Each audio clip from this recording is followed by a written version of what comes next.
Man, I feel like we're lacking a dance mode. Are we lacking a dance mode? I think we are lacking a dance mode. Although I do have the dingoes. Hold up. VTS start. There we go. Hello, Lunatic. Welcome to the stream. Hope you're doing good.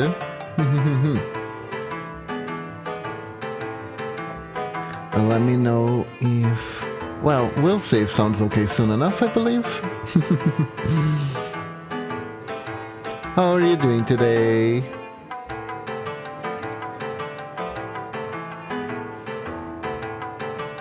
Hope you're doing good, yes.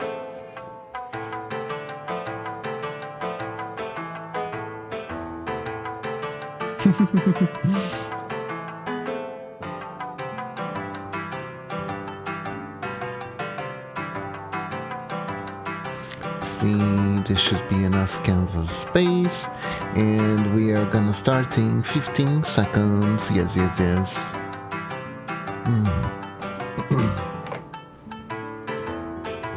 Thanks again for the hint on the pressing the add buttons before the stream starts, so people can get in without getting harassed too much by, I don't know, gamer aspirin or something.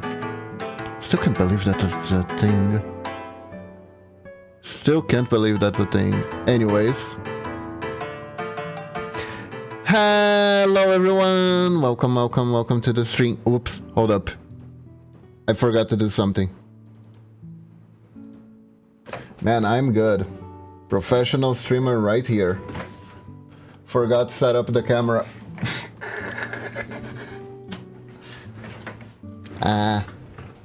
Good thing I saw, otherwise this would be a PNG stream. Okay, we're good.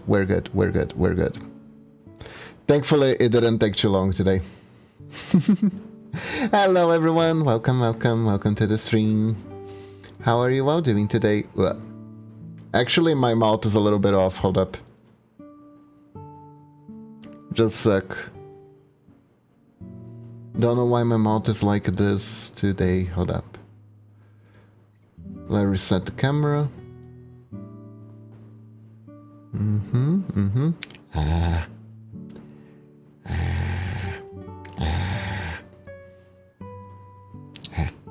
I'm gonna...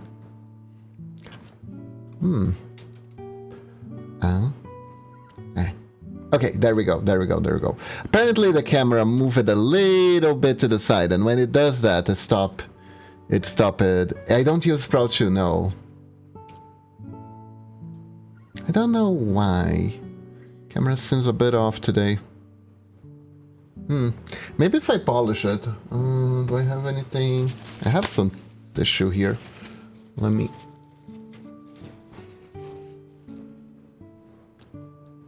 Okay, I think it moved. Yeah, it's moving. So, today, we are finally gonna do Roxanne. There we go.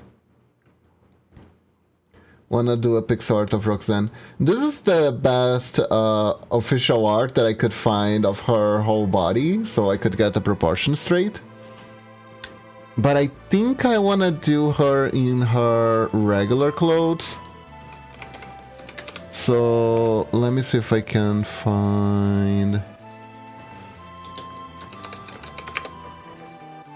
There we go. Let's see if I can find some better picture of her.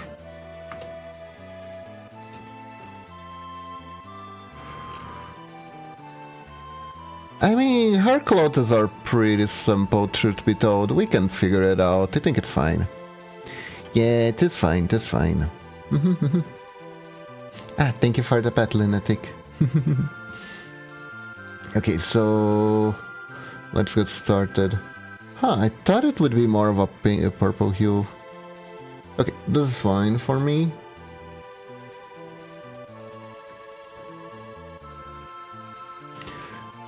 Let's see here. It's been a while since I done Furry Pixels, which is almost like forever. Don't really get much commission of that outside of one person. So let's see if we can get some good proportions in. There we go.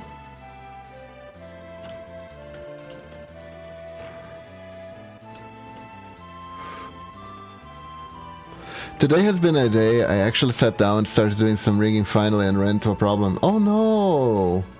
I mean, that is gonna happen. The only way for you to not run into rigging problems is to not rig at all, right? What happened?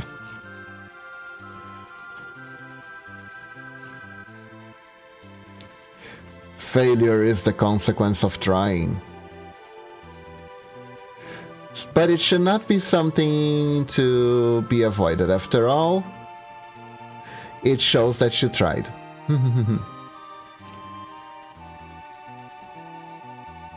What happened? What happened?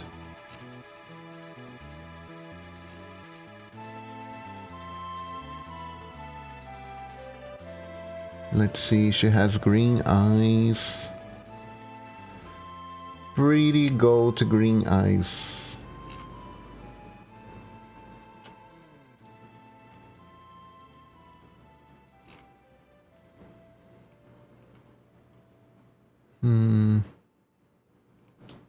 What color shade is this? Ah, so like this.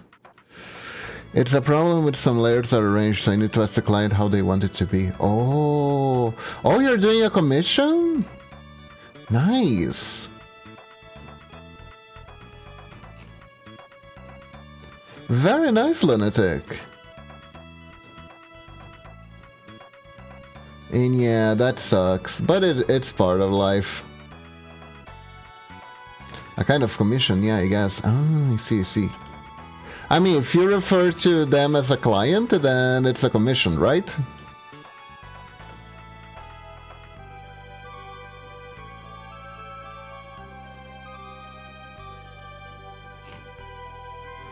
There we go, heart nose. That is such a cute detail, by the way.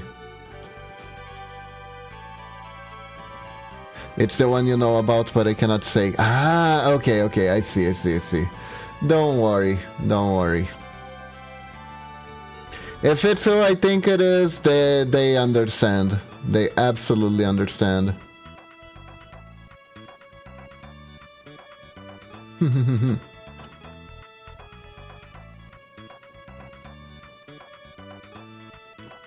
Oh, they understand very well the issues that arise with rigging and such, so no need to worry.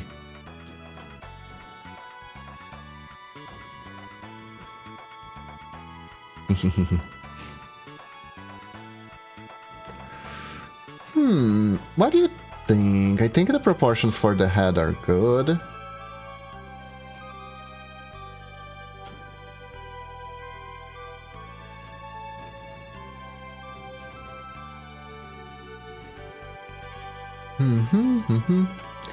Could maybe if I put it down a little bit, it would look cuter. Let's see. I don't know why. Sometimes usually putting the eyes a little bit lower makes them cuter. Although in her case, she has the closed eyes here. Which is funny, because it kind of makes it look like she hasn't slept in a while, because it looks like there are eye bags, right?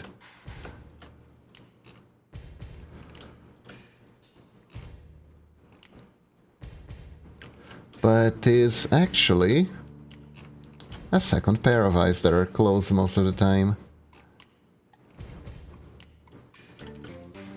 There you go. By the way, I was thinking about something the other day, and I want to share it with you because I want to share the madness with you all. Right? So let me show you something real quick. New. No, not 2000. 64 by 64 is fine. I'm gonna make everyone... I sound a little down? I mean, my throat still haven't recovered fully. But I don't know if sound is okay too. And... hold up. Man, like... maybe if I click on calibrate it will be better. Let's see. There we go. Okay, it's better. It's better. Yeah, so my throat has been a little bit still weird.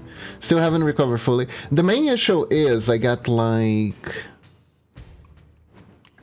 how do I put it? I have allergies, so usually when I get the flu, on top of the flu, my allergies get super rattled up. And because of that, it takes a whole lot longer for my throat to be okay. It is very annoying. Sometimes I have to go to a specific doctor for it. I do already have medicine for it. I'm just not sure how well it's working. If by the end of the week I'm still weird, right? Then I'm gonna have to make an appointment to the specific doctor. Okay, so let me show you the madness, right? So this is a pair of eyes, right? Now, usually, and this is gonna be a second pair of eyes. I'm gonna need to use this as a comparison. Gonna make this as a comparison. Right, so usually, when people animate eyes blinking, this is how they do it. This is how people animate eyes blinking.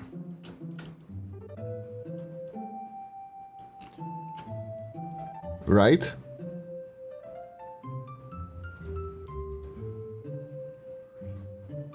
And let me put intermediary frame here.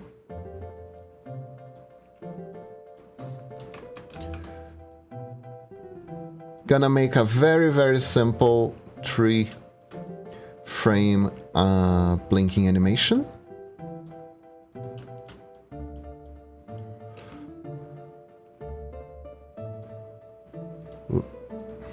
Wait, where did the... Anyways.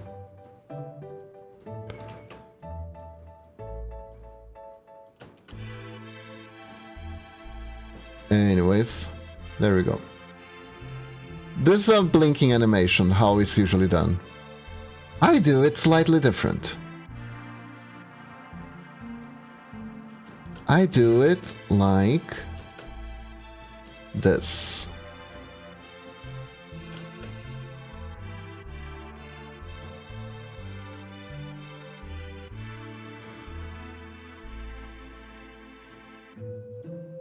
And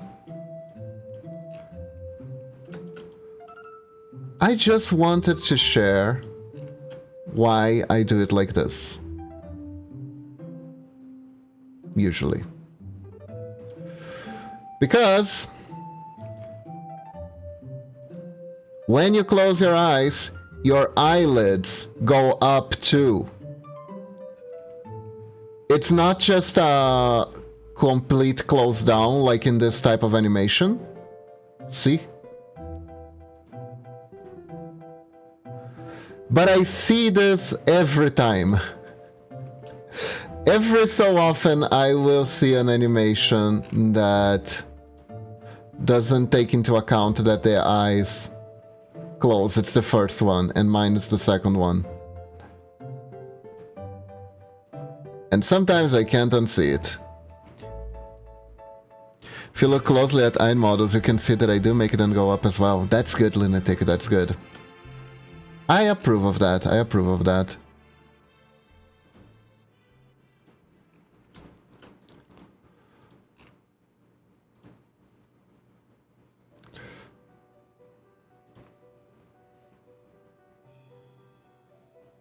On the current model, I mean. I see. Yeah, I don't know why. I think I don't know if this is like a technique because it makes the blinking more easier to see. But I don't know. I like trying to replicate the movement as much as possible. Who knows? Maybe I'm the wrong one who's in the wrong, but nah, I don't see it. I don't see it.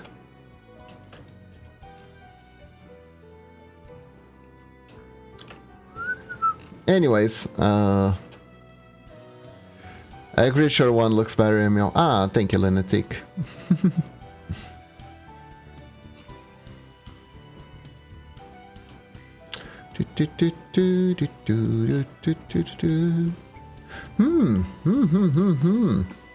We're going places. We're going places.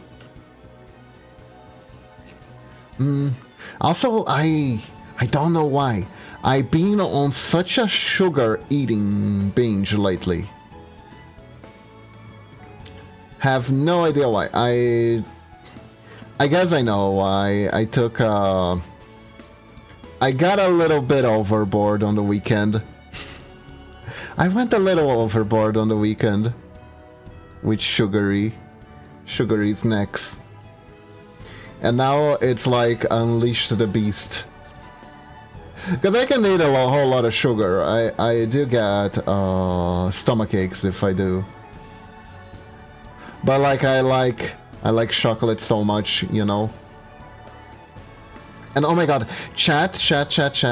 Have you ever came across that it's called a stroopwafel? Have you guys ever seen that? They are usually sold in... I never actually had a sugar rush before, interestingly enough. Nice. I don't get a sugar rush, I get sugar cravings, yes. My craving for sugar, chocolate in particular, is through the roof. And I found this stroopwafel, right? Which is like this waffle that already comes ready to eat, practically. You don't have to heat it up or anything, which is very handy. But the thing about those is they are never really good. They were never really that good to eat. But the other day, while I was traveling with Momochi, we were visiting her family and such. We went through a mall that had then for sale as a franchise, and the way they gave me a revelation, because the way they actually had preparation for the stroopwafel. I thought you just took it off the packaging and ate it, but I was wrong. I was completely wrong. In fact, I even found a stroopwafel that had the instructions on how to make it taste good. And it was glorious after preparing it. It was absolutely magnificent. Kid you not. And the way you prepare it is super cool too. Basically, what you have to do is you take a mug of coffee, right? In my case, I usually prefer latte because you can drink more and not ingest a humongous amount of caffeine. You can drink a little bit more without getting too much caffeine in your system, right? And you just take the stroopwafel and you put it on top of the mug, and the stroopwafel heats up from the heat of the coffee or latte, and it melts the filling. And it tastes wonderful after. I was shocked that this was the right way to do it, the right way to eat it. And I was shocked at how better it tasted. I was like, huh, been eating this thing wrong my entire life. No wonder it was kind of shitty. It's super interesting. I thought it was super cool. So anyways, that's what I'm having. That's what I'm having for my snack break today. That is absolutely what I'm having for my snack break today.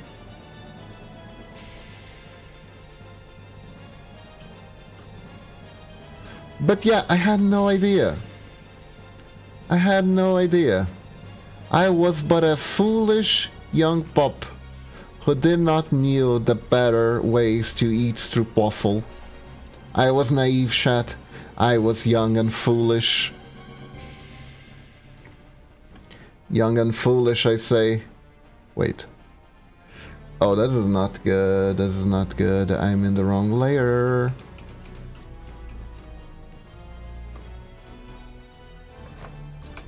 Yeah, I edited this and I forgot. Okay, here we go. I was foolish and foolish, still I am. Stay hungry and foolish, a man said. I don't know. Doesn't seem like it's very pleasant to be like that. Oh my god! Sarangay Hitsura. Welcome to the stream. Welcome, welcome. Thank you for the raid. Hey, Brokeman. Thank you for the shout out, Lunatic. How are you doing? Playing Ready or Not? Ready or Not? What game is that? And welcome. Thank you, Brokeman, for suggesting me. How are you doing today? Welcome, welcome. Welcome, Raiders. I'm Kibatsuki, Ninja Wolf Extraordinaire. I make pixel arts, and I'm usually not a furry, but we're opening an session for this character. Dragged this dude with me. Good job. And thank you for the follow, Sarangay. Thank you, thank you. I hope I'm saying your name right. Play as a SWAT team member. Oh. Nice, nice, nice. So it's like a cooperation FPS? Welcome, welcome. Hope you had a good stream. If you need to go now, stretch, that is completely fine. I understand entirely. If you wanna hang around, I'm talking about stroopwafels. And that I ate them wrong my entire life.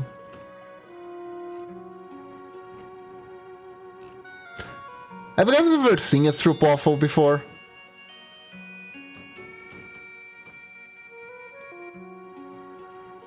I hope so. That or it's like with NPC Alice. Ah, I see. So it requires a lot of coordination with NPCs to make it work. Yeah, stroopwafel is great, Brokeman. I didn't know you could heat them on the coffee mug though, so I've been eating them wrong my entire life. It's fun, but it's mentally not good. Oh. Really taxing? Yeah, you order them to stack up and choose how they stack up. Are they stacked to the left, right, or split? I see, I see. Oh man, I've been eating stroopwafels wrong my entire life. I just ate them, I didn't heat them up before.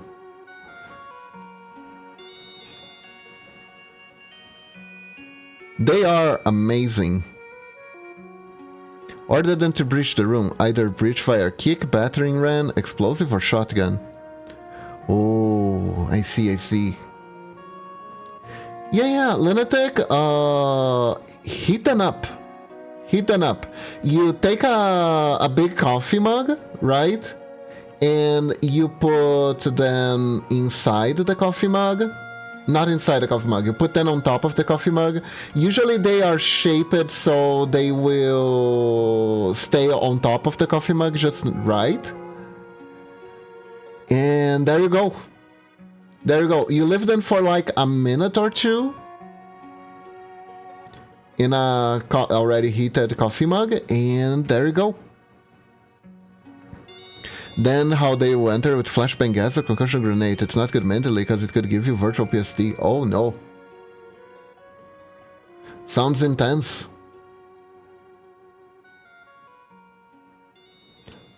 You dip yours in the coffee? Yeah, that sounds great.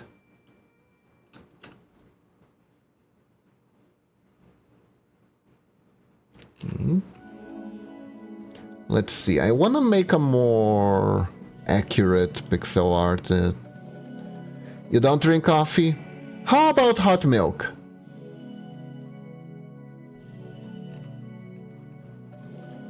What about some hot milk?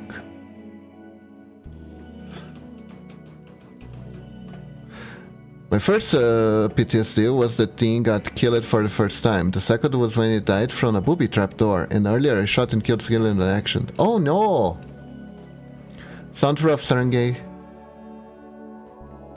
The guy ran at you? Yeah. Yeah. That stuff. That stuff.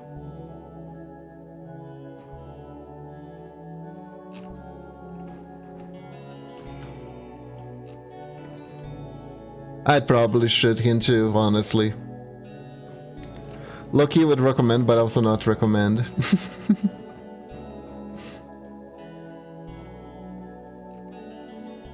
Controversial mission? Interesting. Let's see. My god, she is one thick lady. Hey Mia, welcome to the stream. How are you doing? We're making goat moms today. How are you? Oh, you know what I can do? Hold up. Can raise her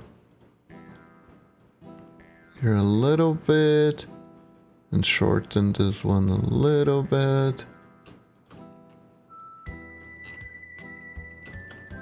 There you go.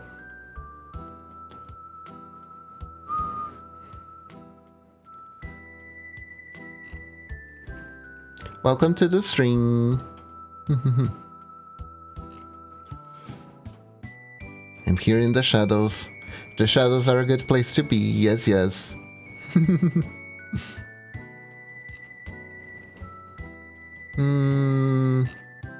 What do you think, chat? Do I do the same pose or do I do something a little bit different?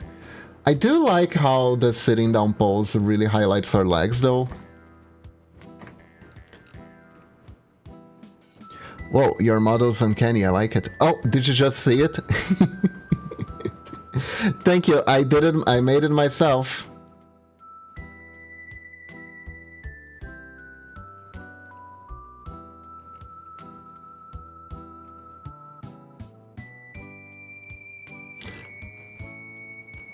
I'm gonna guess he means very different. All the pixels are concentrated in one region? Which region? Which region is that, huh? Which region could that be? Ah, yes, my hair. That's right.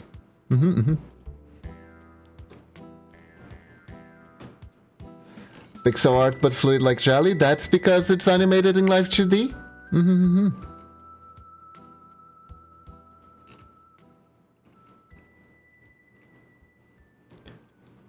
Lunatic did the rigging for it. I think I need to give the boob its own layer, but I'm not sure. You know what? Nah. If we were going for more naked details, maybe I would, but no. Yeah, I'm only using the pixel models being pixel art frame by frame kind of thing. Really? Oh, you mean like the PNG tuber ones? I see, I see, I see.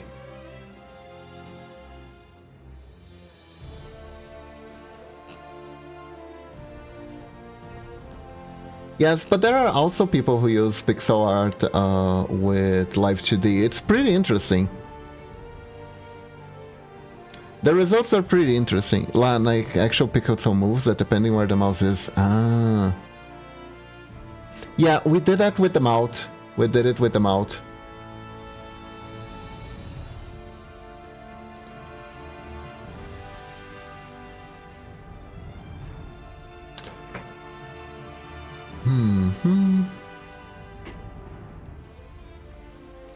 Let's see. I want to work on her horns a little bit.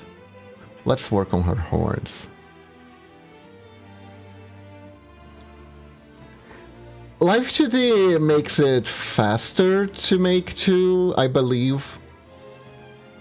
If we went pixel by pixel of every angle and every direction that we can move, it would probably take a while to finish too. It'd probably take longer. And I don't know, I think the model might actually be too heavy if we did it like that. Either we do a very, very heavy and hard to finish model, or we compromise a lot on the details and animations. Has to be one of two, right? Yeah, Live 2D makes it easier, record. Can you imagine how to animate the hair?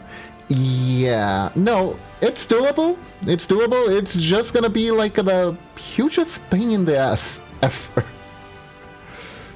We could theoretically do what we did to the motorhome model, but it'd be a lot of work on Kiba's side. It would.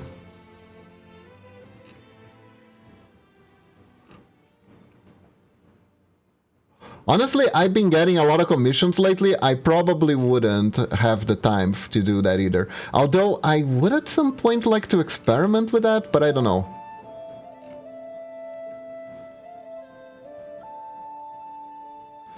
Also, it would probably look kind of janky. I think that's the worst part, right? You like have thrice the work and it looks worse.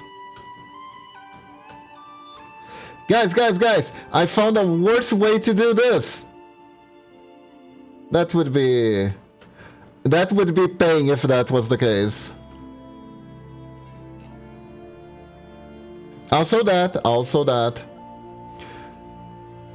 That reminds me that sometimes there are VTubers who ask so many toggles on their models that their PC can't actually handle it. I believe, I'm not entirely sure. I think it was, I think, who was it? Silverveil?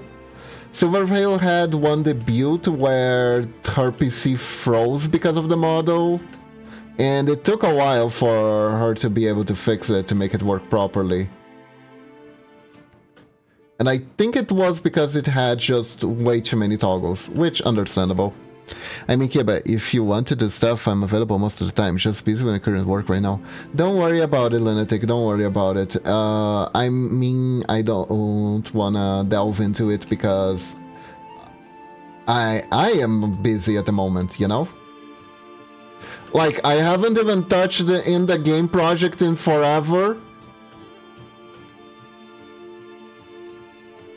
Honestly, I'm not even... You're always down to experimenting? Yes, you are. That's because you are... Ghost. Sorry, scientist.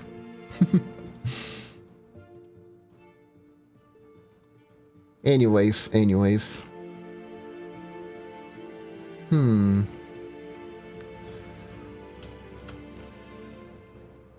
More or less. Return of the King's former glory.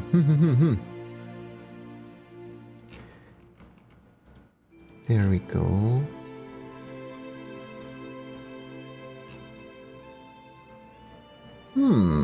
Interesting.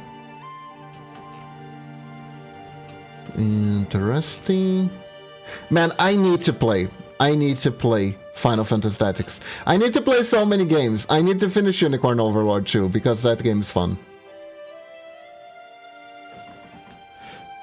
Got to go for now. Alright, Serengei, have a good one. Thank you for dropping by. Thank you for the raid and thank you for the follow. Yes. See ya!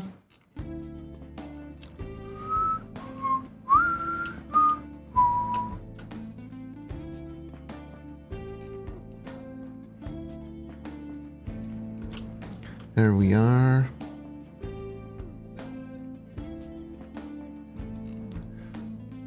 I found speaking of experimenting, one thing that I found really interesting was how the size of the pixel art model did not actually translate to making it easier to rig with Momochi's model. That was a very good to know kind of stuff, you know? That was very important information. Because sometimes you're like, oh yeah, if it's smaller, it's gotta be easier, right? Only slightly. Didn't you end up with like different issues of compensating for the size though? Because I figured if it wasn't gonna be much easier, it would these types. It would be because if there was a reason for it not to be easy, it would be because these types of issues would arise. Hold up. There we go.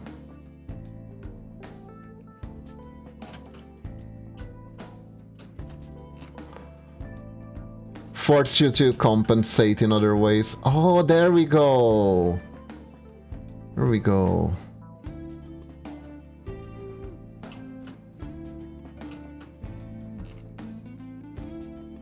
Nice, nice, nice. Think we can make the hair a bit puffier. We can get away.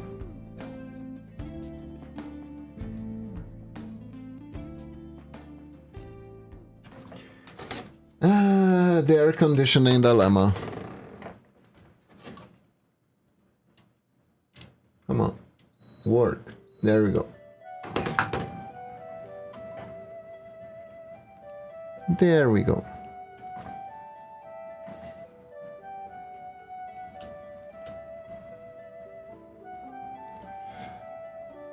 But yeah. I found something interesting the other day on YouTube too.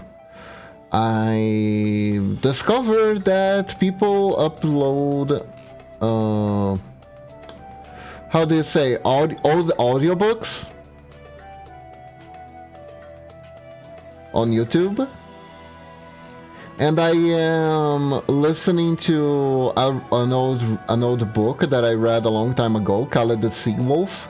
I only read it because it had wolf in the title and it wasn't anything like I expected. But still, it's an interesting book. It's an interesting book. It's kind of like Discount Moby Dick. It's the best way I'd put it. Okay, this is the thing, rigging for me, forget the pain experience. So it's like, yeah, rigging is really fun. Ah. So it's kind of like giving birth, really. Because when you're giving birth, it's a horrible pain. But there's like a process of the brain that makes you forget the horrible pain, so you're not traumatized and you're able to do it again. Yeah, did you not know that that is a thing? After a woman gives birth, there's like a special hormone that the brain releases to stop her from developing trauma from birthing. Because of how painful it actually is.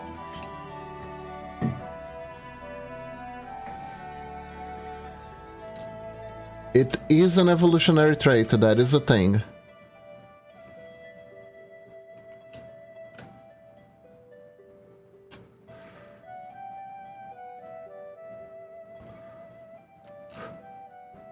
Which is also why be responsible, use a condom.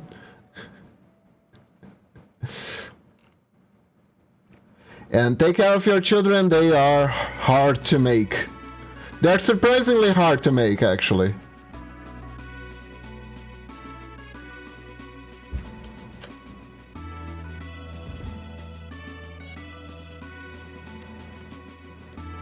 But anyways.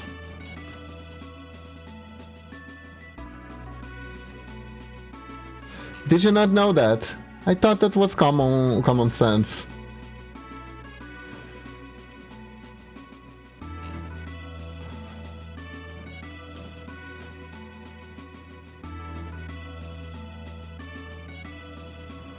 There we go. Oh, I'm digging how this hair is turning out. This hair is turning out really good. I knew it was Mega Pen, but I didn't know that they forgot it. It's not exactly like forget, it's more like kind of rewrite the memory. The brain does a lot of memory rewriting, by the way. There's a study that shows that traumatic experience can actually change the way you remember things. Like, trauma will color all your past experiences that are unrelated to the trauma in order to accommodate for the information that the trauma solidified in your head. So one good example of that is public humiliation. So let's say that a specific group of people, that a person from a specific group of people humiliates you in public, a girl rejects you in public or something like that. I think the study was mostly focused on that. If the experience actually traumatizes you, you are more likely to have any neutral experiences that you had with the opposite gender will become negative, because the brain is trying to adapt to, this is dangerous, we do not do this anymore.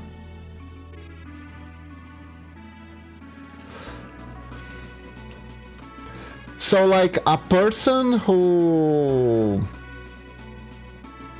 is like, I've always been mistreated by women my entire life, might have had actually a single traumatic experience that colored completely neutral interactions as mistreatment, for instance. It is fascinating.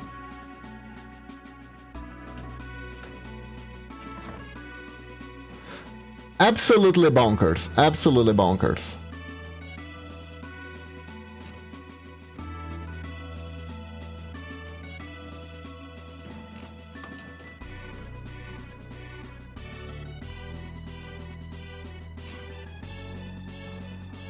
The brain is very wild, yes.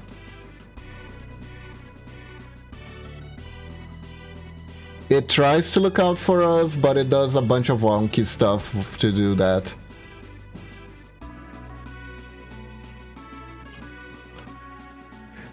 Which I do think it's funny, because I believe I have been publicly humiliated by women, but that never affected my perception of them. I guess it's because I was able to separate the person being a jerk from their gender.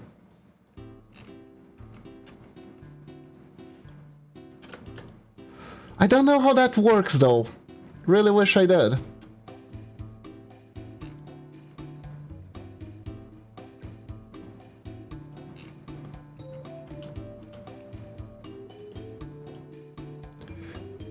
I guess not liking people in general was my salvation during my teen years. Either that or secretly it was into it, so it wasn't a trauma. You know, there are people who develop kinks like this that are... Sometimes kinks like this are actually born out of trauma.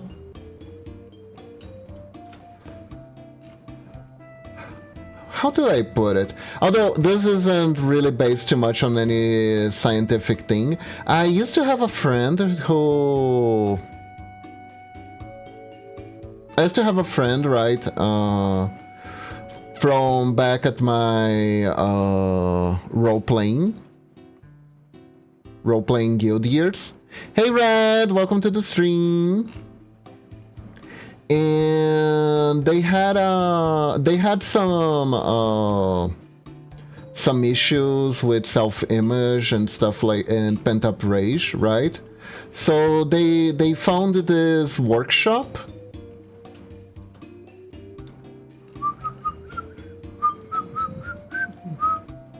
They found this workshop, and they were telling me about their experience in their workshop, and it was, and basically, I don't know if you guys know Theory of Shadows. Not Shadows the Hedgehog, right? Very different Theory of Shadows. What is Shadow of the Hedgehog's backstory, which studies the backstory of Shadow the Hedgehog, right?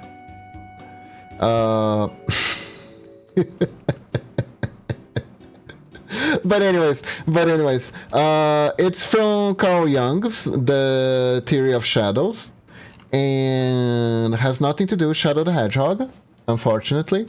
But basically, what the... Okay, I'm talking about psychological principles. Theory of Shadows is basically means that the things that we experience and we repress, our thoughts that we repress, we do not accept of ourselves, they are called our shadow, right? And these shadows can be our cravings, they can be our more intimate thoughts. They can be the stuff that we actively try to block out of ourselves, right? And they can be traits that we hate about ourselves. And you know that common theory, that thing that tends to happen where you got like that one preacher who is extremely anti-gay, anti-LGBT, and then it comes out that they were like in this huge 10-man orgy sucking dick left and right.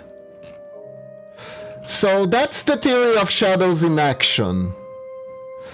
The guy condemns homosexuality because he's a closeted homosexual who learned that homosexuality was wrong.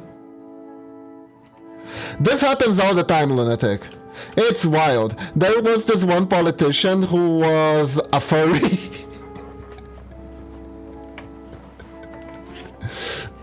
Had a secret furry life. Secret closeted furry life.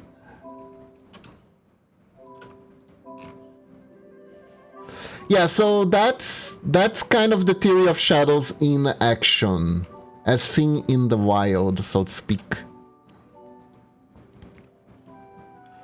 And my friend was telling me that one thing he learned from the workshop, right? And was that the shadow will pretty much mesh with whatever the hell you have repressed. It melts with whatever is repressed, right? Holy crap, 1 pixel, please. And because of it, if you repress sexuality will meld with any other thing that's repressed. So the theory, I'm not saying this is true, by the way, is that more aggressive sexual tendencies can be correlated with pent-up aggression or pent-up self-loathing, depending on the situation. So by that logic, I'm not saying this is true, but by that logic, someone with like a humiliation kink may have some repressed self-loathing issues. And the humiliation kink is like an outlet for that. what your shadow is? That is a good question. I remember being extremely interested in that because Persona. Like, I'm a nerd. I'm easy, right? Oh my god, this psychological topic is related to this game that I'm playing and I really like. Tell me more.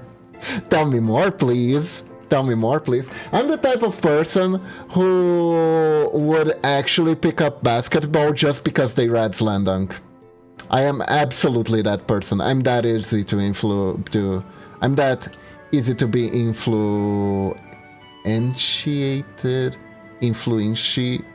you know, suggestible. Anyways. Influence, thank you. Thank you. Oh my god, it's starting to look cute.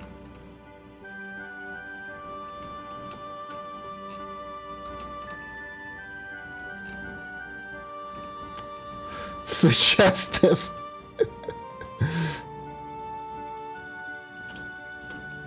But yeah, and when I hear something scary about the shadow theory, the best way to know what your shadow might be is to look for a trait, the trait that you hate the most in other people. Right? If you look for the trait that you hate the most in other people, that's a good clue of what your shadow might be, what is being repressed. Because usually you project. When there is something, some kind of behavior that you find abhorrent in other people, it might be something that you kind of wish that you could do, or a thing that you wish you could get away with, you know?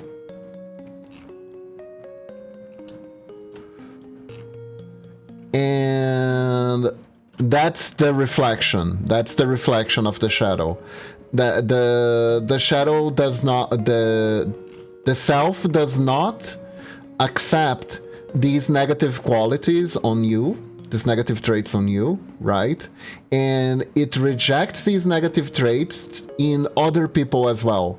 If it's usually sometimes things that you might find unforgivable, unless they're like usually morally unforgivable.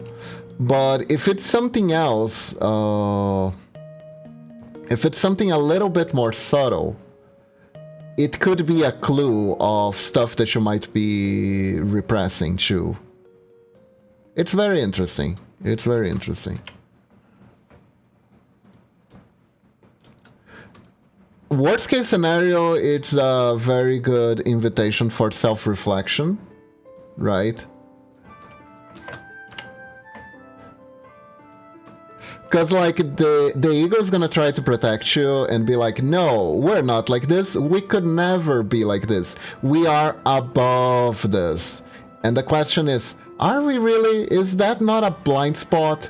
Could we be doing something bad that correlates to this? And we're kidding ourselves that we're not?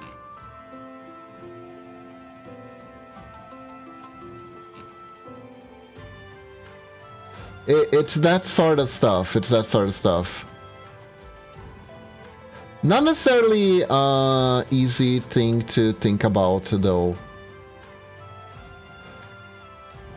Especially by yourself.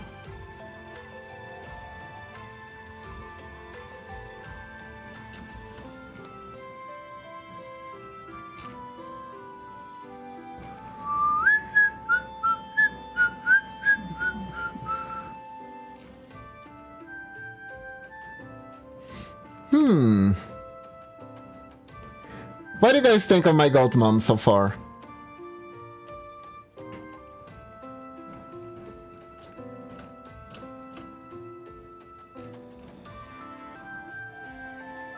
Especially since I can think of what I dislike in other people apart from real bad stuff, TM. But like I said, that's not always the case, and honestly, these are all theories. They don't necessarily reflect the truth. It's just that there are a few things, right? There are a few things.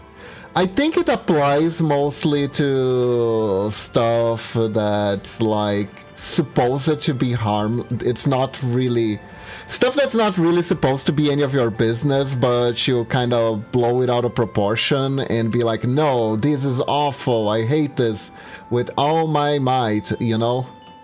Kind of like the gay preacher thing.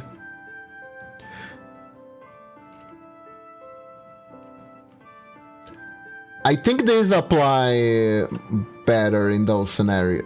It applies better in those scenarios, right?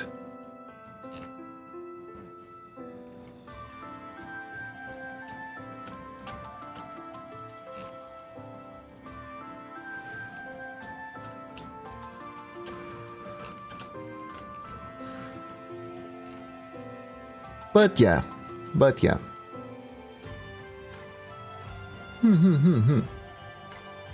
I don't know if that went too serious of a turn. Anyways. We're making furry art here, chat. We're making furry art, let's not kid ourselves.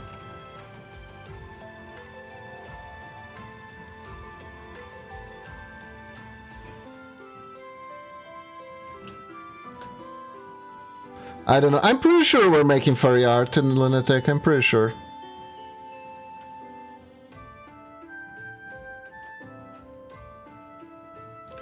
I'm pretty sure this is furry art. We could probably post it on Fur Affinity.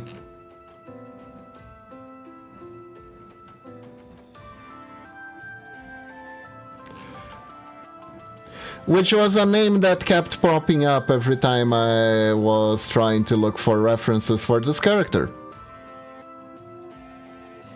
And I am pretty sure what the site is all about with a name like that. It's pretty obvious. Oh yeah, we are making furry art. I was saying I don't know if I forgot the word serious.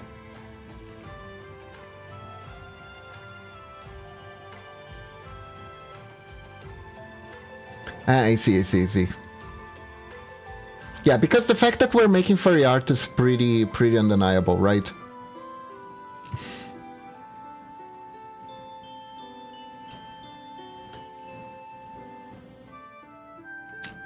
It's okay, don't worry about it. I just find this kind of stuff fascinating sometimes. Especially because of Persona. Did I mention I like Persona? I like Persona. I actually played 1 and 2.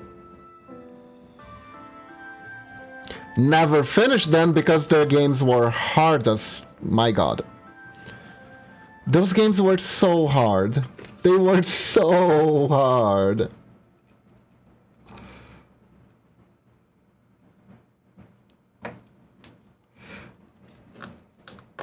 Persona 3 was also pretty hard. I don't think I ever finished Persona 3. But 4 and 5 I finished both. Persona 3 I didn't finish necessarily because it was too hard. I didn't finish it because it was too grindy. You know?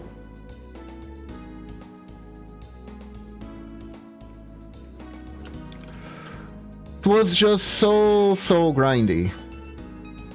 Perhaps I am a furry since I don't particularly like furry. Then again, I don't think I despise it. No. That's on the overthinking part, Lunatic. Don't worry too much about it.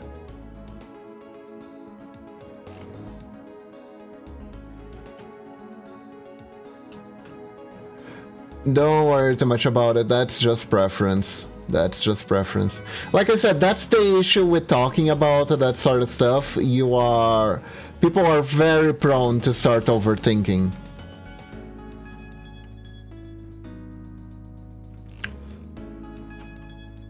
But Kiba, I think about the concepts of thinking and trying to get ahead of my thoughts.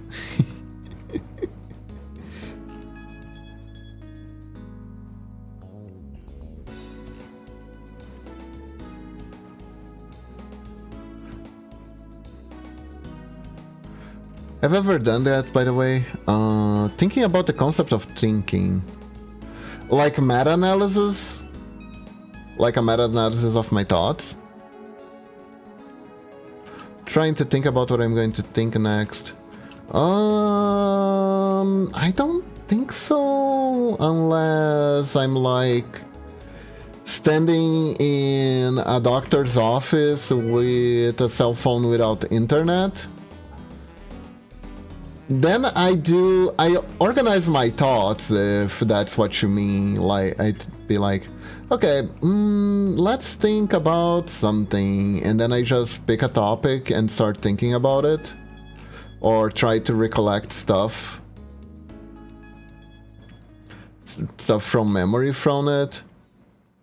A lot of times, stuff that I talk about here on stream, I had thought about it before while waiting for something, right?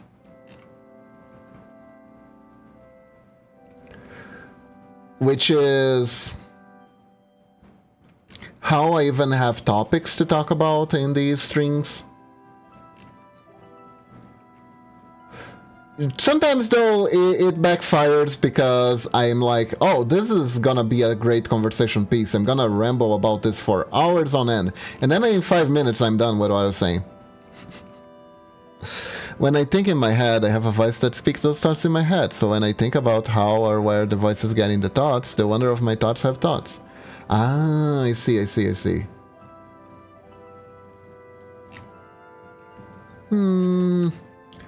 think the voice is just there to eloquate,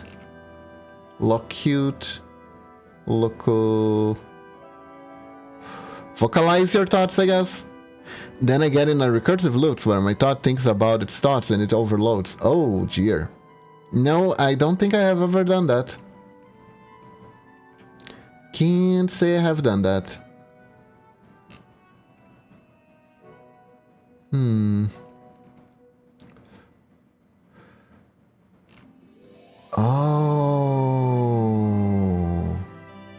Oh, I think I got it.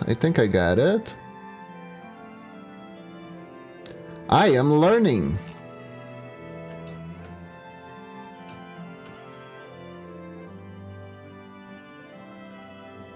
It is interesting. Sounds difficult.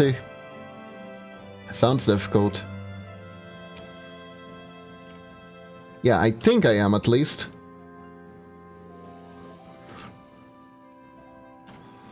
Let's see how well I'm actually learning. I'm trying to purvey thickness. How to better portray thickness in pixel art. Or art in general. It is trickier in pixel art though, not gonna lie.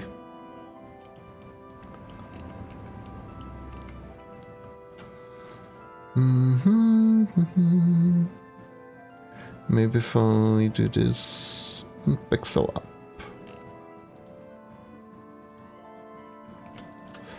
Let's see. Then again, I sometimes feel as if I'm separated into different beings who work with each other to create the entire being, which is me. Have you ever played Disco Elysium, Lunatic? Disco Elysium, and there is a fantasy game, a fantasy game that I need to play on stream because it looks awesome. Both use that concept as a in-game mechanic. We got the thinker, the speaker, and filler, and the body. I don't know, do you remember when you played Disco Elysium?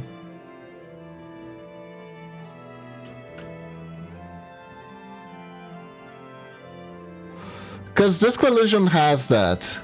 Although it is slightly justified as we had a little bit of a brain trauma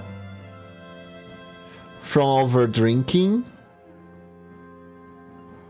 And in Disco Elysium, you literally have the different voices of different parts of your mind talking to you constantly. Like you can hear your thoughts of cravings for cigarettes. You can hear different parts of your body speak to you. Different parts of your mind speak to you. And apparently those parts of the mind are a thing. Your thoughts are like a separate entity from you in that game. You have thoughts that are like a separate entity from you. Yeah, it's not like the extreme where each part has a voice. But it definitely feels like when it comes to thinking, each part gives its opinion, so to speak, of the matter.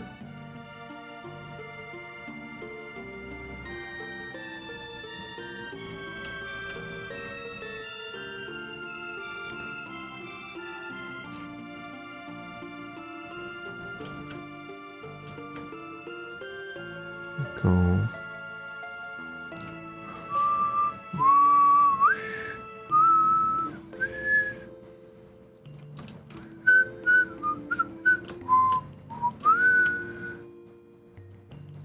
Also, Icarus asked me to do a commission that I finding very, very interesting.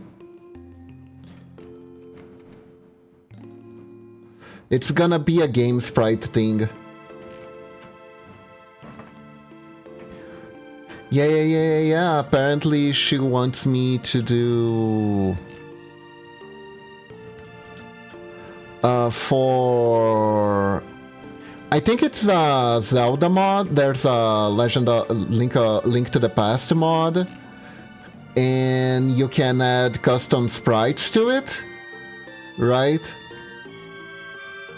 I think it's the one she usually plays on her stream. Yeah. So...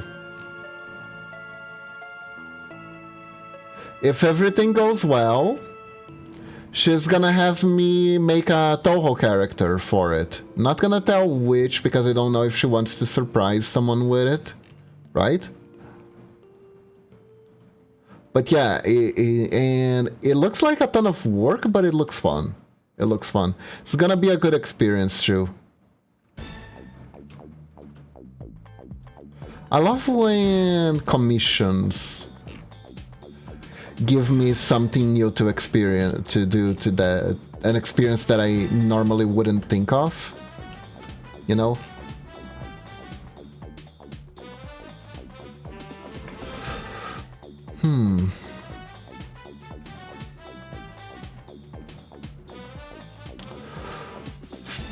Why does it feel like there is something slightly off? Can't quite put my finger on it, but I got a feeling something feels slightly off. I also forgot about the librarian who comes up sometime. I think I have mentioned them before, who manages my memories and refuses to tell me anything. Damn librarian.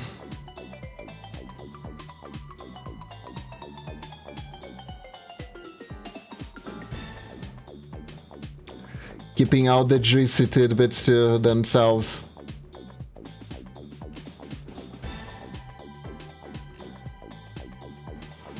Okay, the butt looks a little bit better.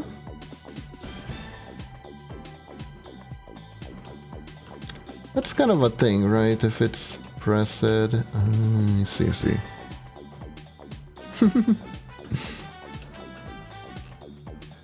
Maybe like this. Okay.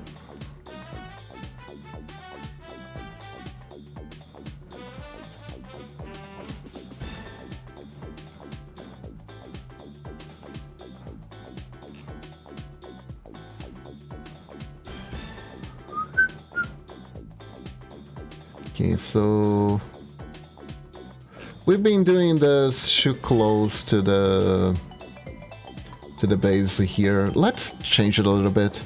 I think they're waiting for something maybe, or maybe just copying it and they'll get memories again.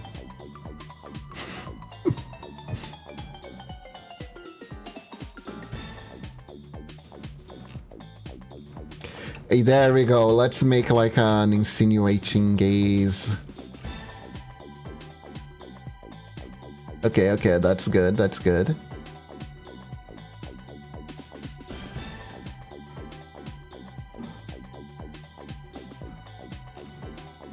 Let's throw the body weight a little bit to the side here.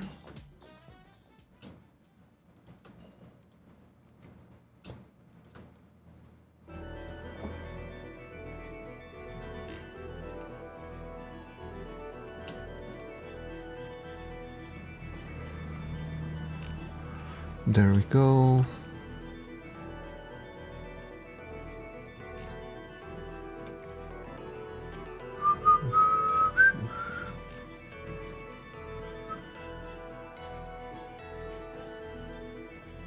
She has big booba. Big booba. And it's important that I don't forget. It defines her characteristic.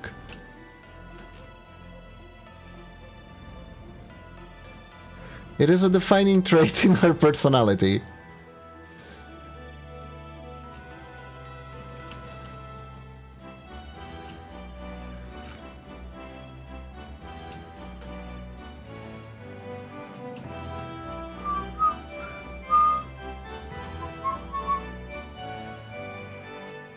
See, sometimes I wonder if I'm just making it up and I'm never too sure. I mean, it's inside, technically everything inside of your mind is real and made up at the same time. Right?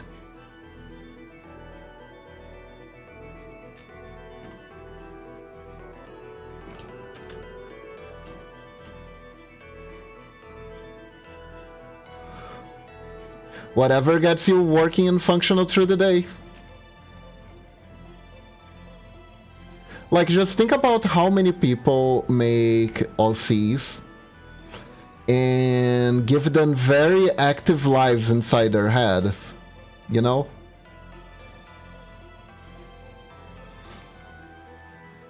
Is it technically just made up? Yes. Is it very important to them too? Also yes.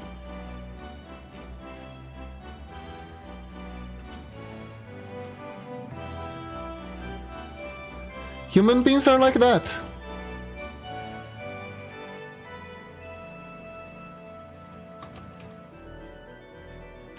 I am a wolf, but I know.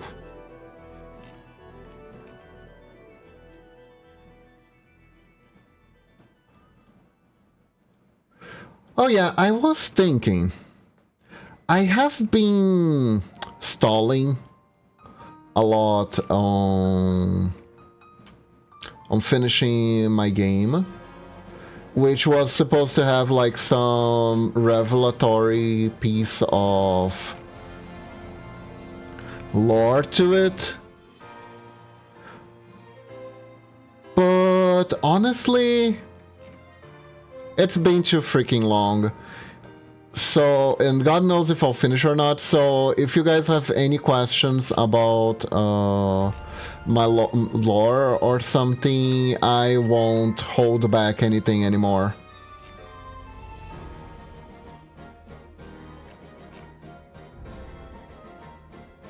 If you're curious and you wanna ask, you'll get the full picture.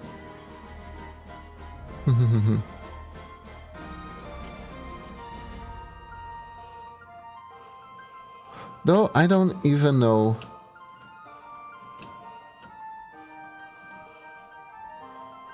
Yeah, most people don't actually.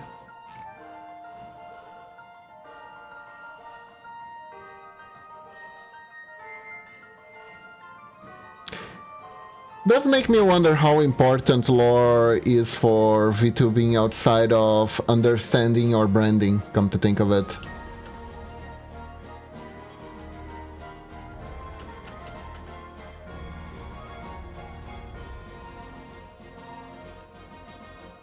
Oh yeah, it's Sumitsu alive? She is, she is. She is very much alive for... mostly...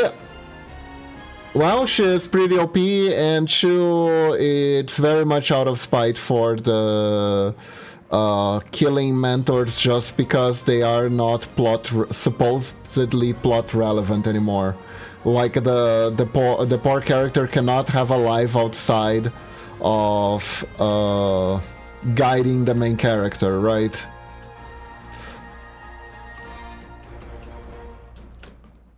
I almost find that trope a bit toxic. Because, like, people with main character syndrome tend to be all like, okay, so how do you benefit my beautiful story of my life, right? What am I? Okay, I'm gonna tell that in full. I am not a yokai. I am a wolf. I was a guardian animal of a forest. So in Japanese folklore and mirrored where I come from where I come from, right? Animals who are born with white fur are considered emissaries of the gods. They're considered holy, sort of holy. Usually because of how rare they are.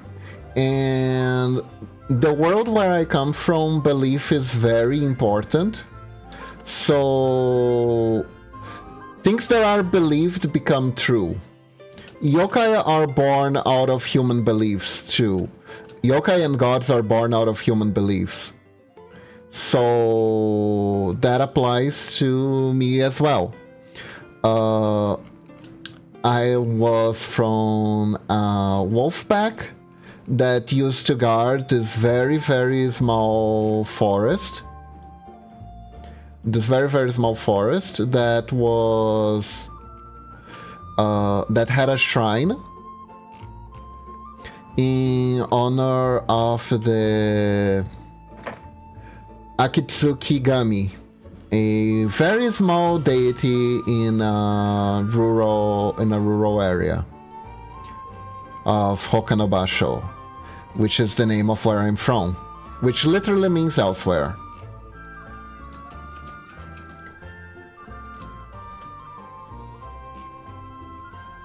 Then one day the forest burned down. The goddess was angered, and I ended up being the sole survivor. There was a massacre. The wolves got slaughtered as they tried to flee the burning forest. And the goddess swore vengeance, and I got cursed into being the receptacle of that vengeance, basically. I heard one day the forest, and my brain immediately went, one day there were 3 happy birds in the forest. Wow, why?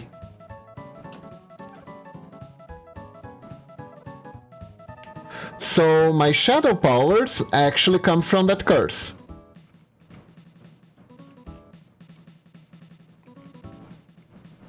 I was supposed to kill the people who were responsible for burning the forest and slaughtering the wolves that lived in it.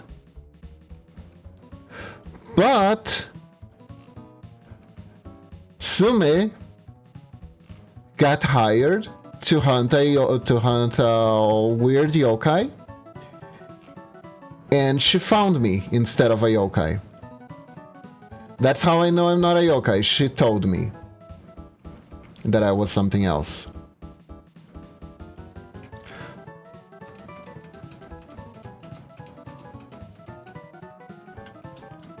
So she ended up adopting me. She sealed away my powers, right? That's why I have the tag. That's why you always see the tag in my thingos, my art and stuff. And what else can I say about that?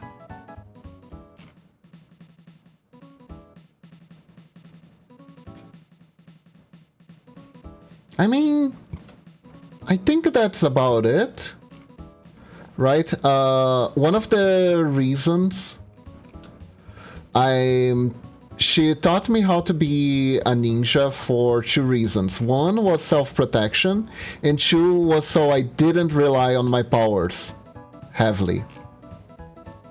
Because relying too heavily on my powers would cause the hatred of the goddess that is still sealed inside me to boil over, and I would go berserk. That's not good. We don't want that.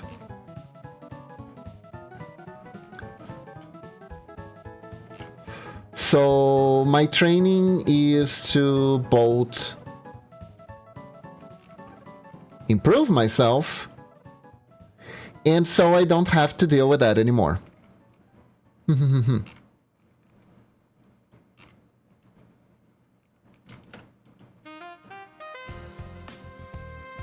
that is the key part of the lore that's missing.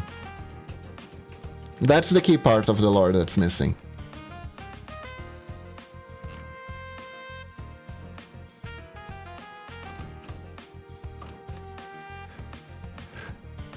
I may control the shadows, but they are very much alive.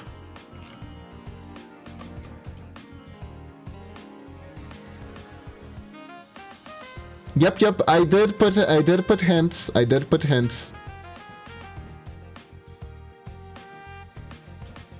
For anyone who's seen the interesting in evaluating them. There we go, some fur.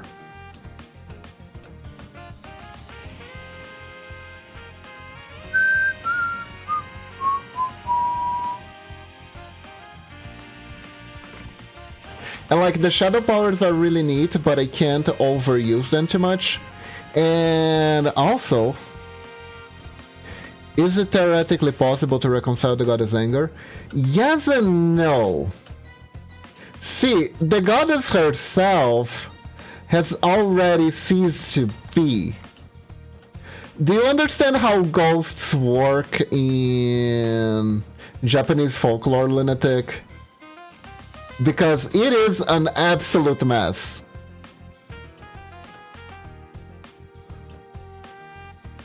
So, in Japanese folklore, the way ghosts work, right, is that ghosts are echoes of what once was a living person.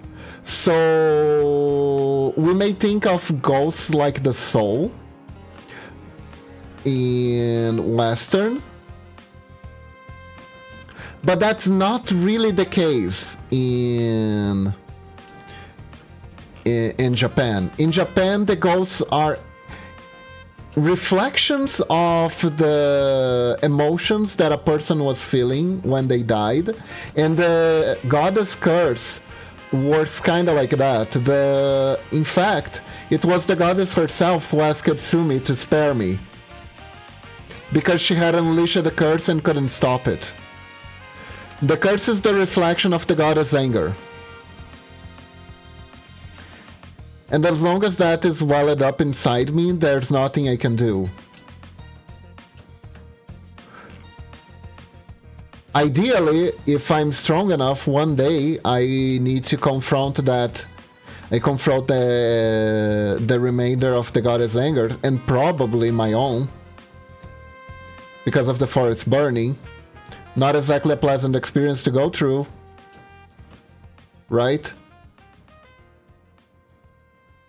I see. So if the anger went away, so with your powers, everything since the echo goes away as well? Yes. However, if the anger goes away, I may not need my powers. Or maybe some of it will stay, because these things don't just disappear just because you treated them. They are still always a little part of you. You know?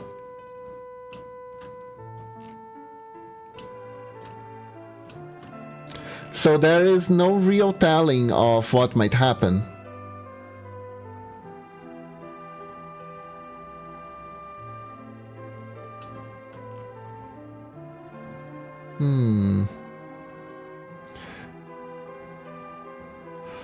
Okay, so let's do like this.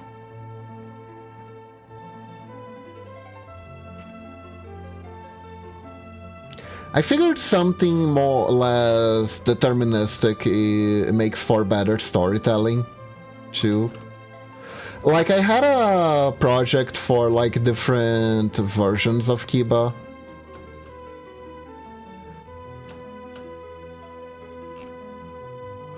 Like a version where I've been taken over by the curse, and a version that completely rejected it.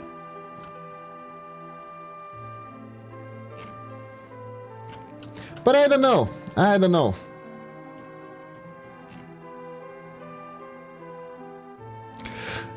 Like, we already have enough on our hands as it is just playing around with the male-female versions of my model. So I don't know how much I need to do that. The Kiba multiverse. Sorta. Kinda like the IDs in Limbus.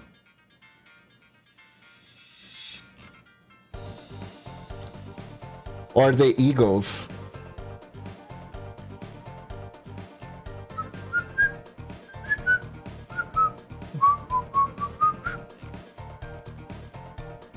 The key idea is that there would be... Oh no. But the key idea was that there would be a model for the curse taking over, one for the full rejection of the curse, and a true self that would arrive from, well, accepting the feelings. Hey Yuri, welcome to the stream. How are you doing? You came at an interesting time? Yes, we're talking about lore. That's what's interesting, right?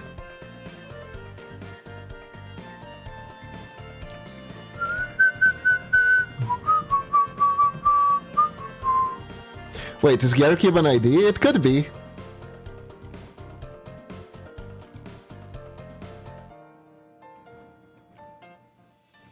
That I did. But like I said, unfortunately the game is gonna take forever. And honestly, the more I think about it, I don't know if it's like that shocking of a revelation. Yes, believe it or not, I have lore.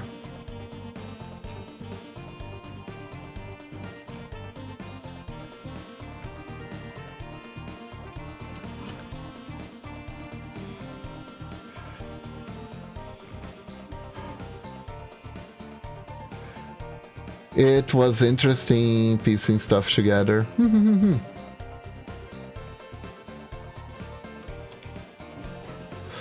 Originally, I was just going to do the panels, the lore panels, right? And where I would drop hints about my lore until I actually touched upon it more.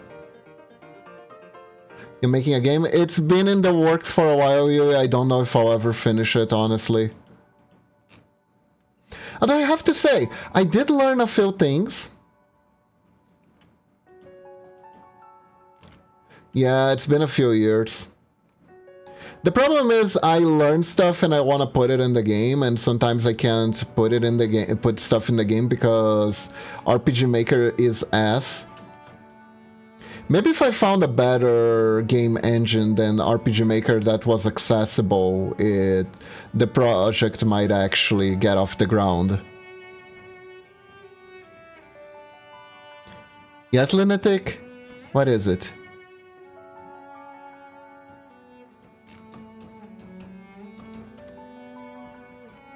Yeah.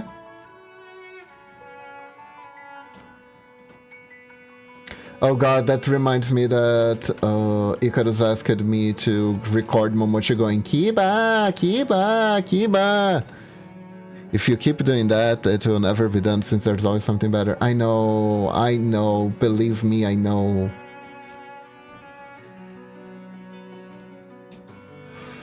Trust me, I know, and I am trying so hard. The other problem I am having is the... How do you say? The inertia of it all. You know when you start working on something, then you have to stop for reasons, then you need to pick up again, and every time you pick up again, it's a chore to get started. But then you start gaining momentum, but then you have to break it all again because of something else comes up. And then you restart again, and then you stop again, then you restart again, and it's just... Ugh.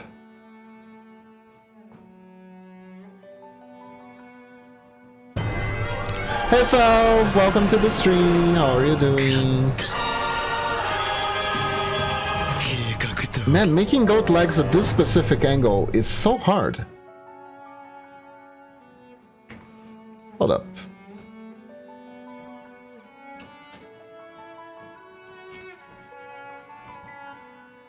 Welcome to the stream, Falv. Hope you're doing well.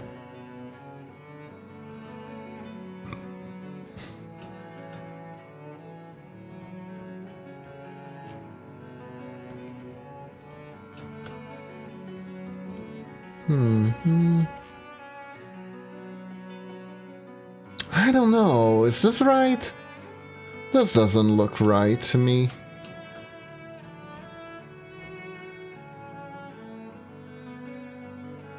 I'm tired because it's lap at 4 AM from like 8 to 9. I see. That's a lot of sleeping time.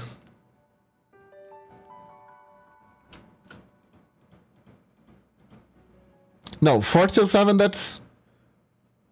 4 till 7, then from 8 to 9. So that's 4 hours total. That's not a lot of sleepy time at all. I retract my statement. Your Honor, I like to retract my statement. That is horrible amount of sleep time, and I totally get it.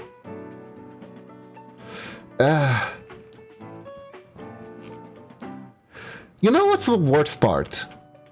I don't know if you guys ever had this experience. Sometimes when you... It's not even going to sleep, it's how you wake up.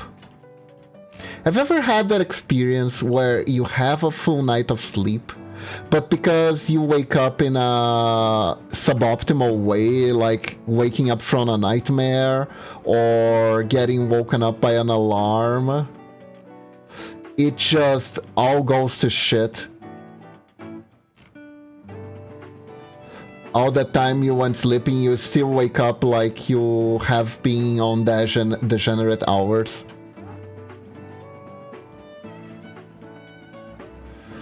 I hate that so much. Happens to me every so often. My least productive days are because of that, usually.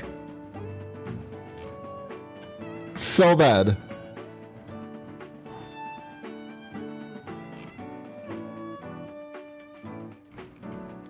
Because it's like, stop being picky, we slapped, come on, brain.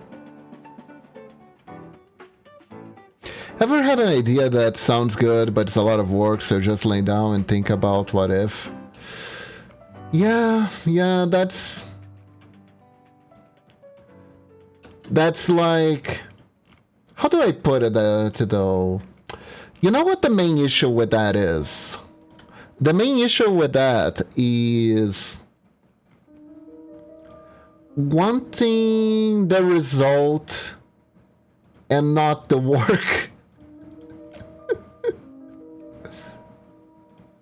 That's, if you stop to think about it, right? That's what drives people to use AI art instead of learning how to art. If you really look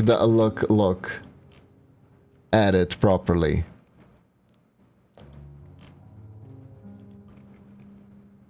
Because then it's easy. You only need the idea. You don't actually need to do the work.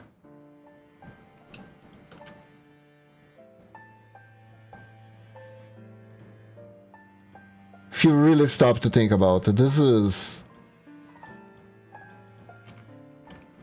what is being sold. You don't need to look hard to see it, since it is the main motivator. Yeah.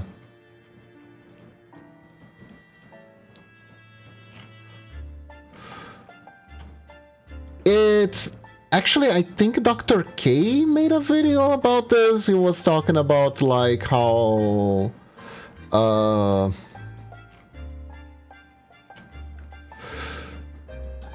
thinking, the problem with being stuck in your own thoughts, it's that because in your own thoughts things go according to what you're thinking. Yeah, Dr. K, Hato recommended him to me a long time ago when I was starting, because I was talking to him about some insecurities I was having. He was like, I know just the guy that you can watch to help you work through this sort of stuff. And he gave me Dr. K's channel, which I love. He says a lot of fascinating stuff. The whole mind loop of thought comes from the idea that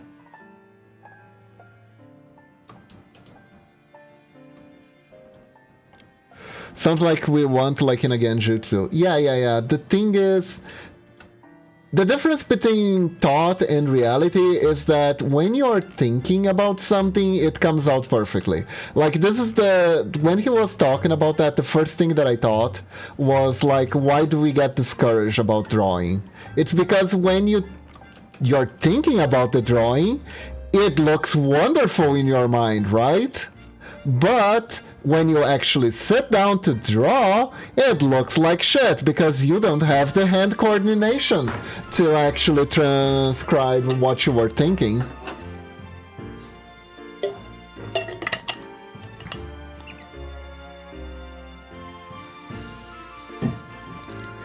Here's the thing, Yui, and I'm gonna tell you, this is not something that Dr. K said, this is something that I'm saying, okay? And I'm saying that right now. The reason why it looks so good in your mind is because it doesn't. But your mind makes you think that it does. See, here's the thing. Have you ever had a thought that seemed extremely clear, but the second you try to write it down, you start to read and you're like, wait a minute, this is bullshit? That's actually what's happening with the drawing. In your mind, things that are unclear look clearer than they actually are. And when you put them on paper, you see them for what they actually are. So the great idea sometimes isn't that great.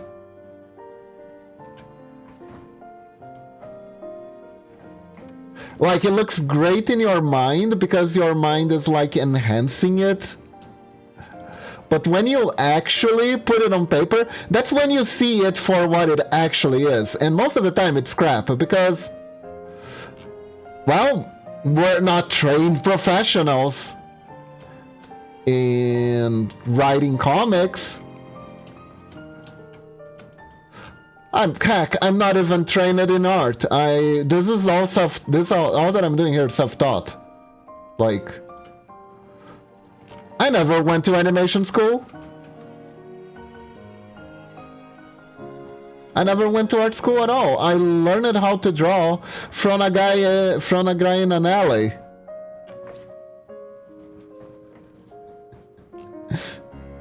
Which is kind of why I never really pursued it.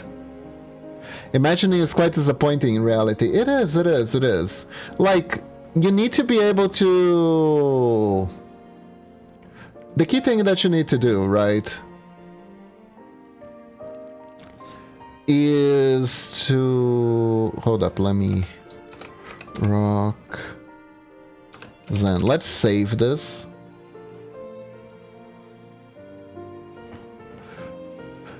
Just fragments bit of a scene in my head and memorize and sort of storyboard from it. Yes, yes, yes. Translating your thoughts into something tangible is a skill. It is a skill that you need to learn, you need to practice. The only way that you turn your thoughts into reality, this is Dr. K, we're back to Dr. K, is through experience. You need to practice, you need to experience. That's how you're gonna do it. If you're only stuck in your mind, you're never gonna do anything because you don't get new information on how to do it. You're just stuck there. Exactly, that's the most important part, Lunatic. Experience.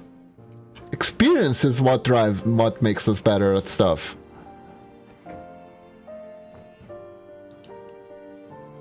That's the thing. If we get stuck in our heads all the time, we're gonna have like the greatest idea ever that's never gonna be anything. Reality is often disappointing. That's a good quote. That's a good quote.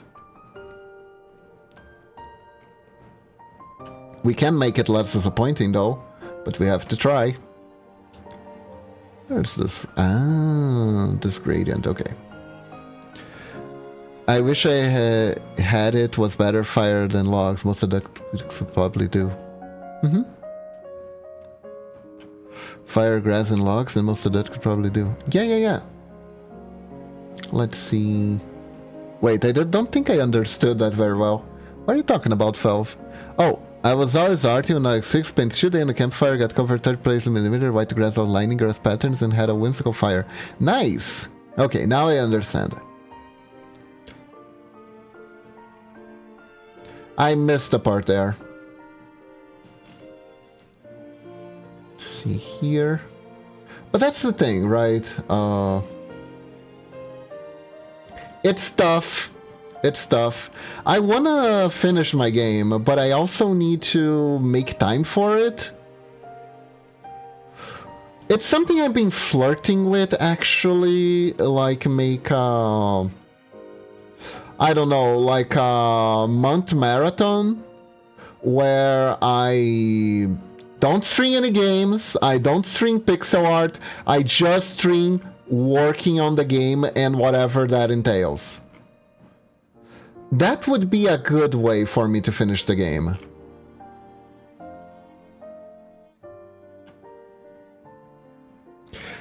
Wish I had to do it better. Okay. There's a reason fire is my niche art set. Fire and handguns just my best. You guys watch that? Oh, thank you.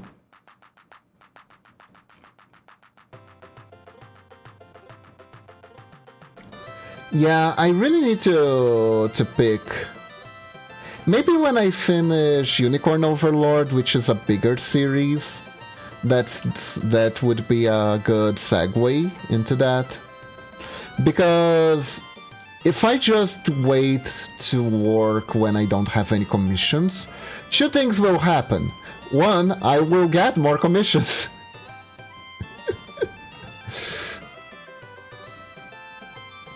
And it will be the whole thing of starting and stopping and starting again and stopping again and starting again and stopping again and starting again and stopping again. That's been how the cycle's been going, right? And two, it's all fine and dandy to think like, yeah, when I'm not working on anything, I will work on my projects. But truth be told, I also got tired. You know? Sometimes I just wanna decompress and watch YouTube videos too.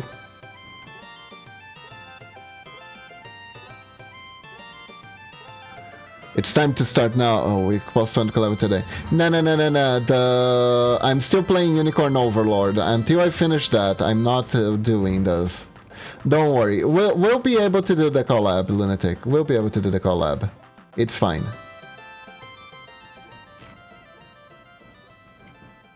It is fine.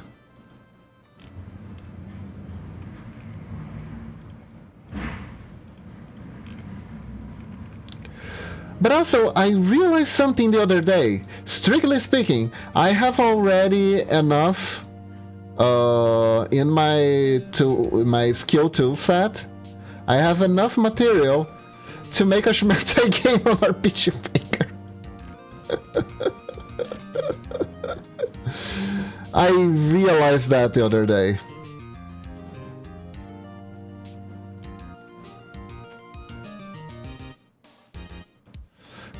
Theoretically, right? Because I learned how to convert my GIF file animations into MP4. I didn't say I was gonna use the skill set, I said I have it.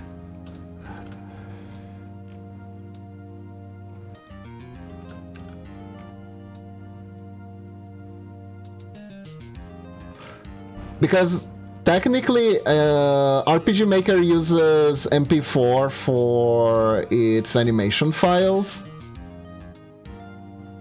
For the loot, I mean. Oi, oi, oi, oi, oi. So theoretically, I can like program walk into a character and an animation playing out, and I know how to make the animation. So yeah, technically I could do it. It's weird. It's weird holding this power of forbidden knowledge, of being able to do something.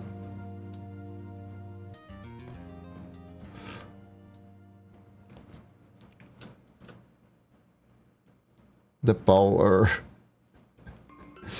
Oh god.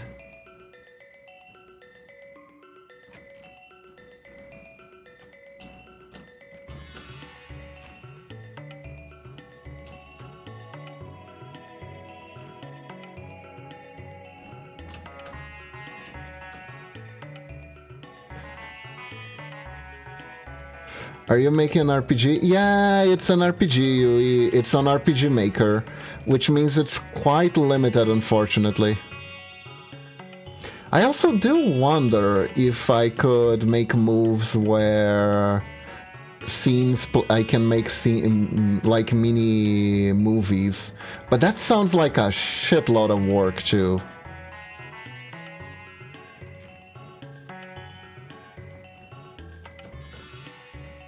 It sounds like a shitload of work, and it could fall into the Final Fantasy problem. I don't know if you guys ever played. I think it was called Final Fantasy XII.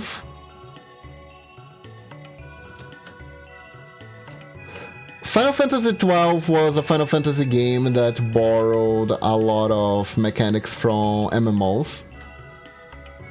I don't know if it... I think it was 12. I don't know if it was 12 or 11. I think 11 was their first MMO. But in that Final Fantasy, there was a system where basically you could do like this wacky magic combo chain thing. And it was all very flashy and very time-consuming. And by God, when I say time-consuming, I mean time-consuming. It was my greatest turn-off of the game. My greatest turn-off from the game, right?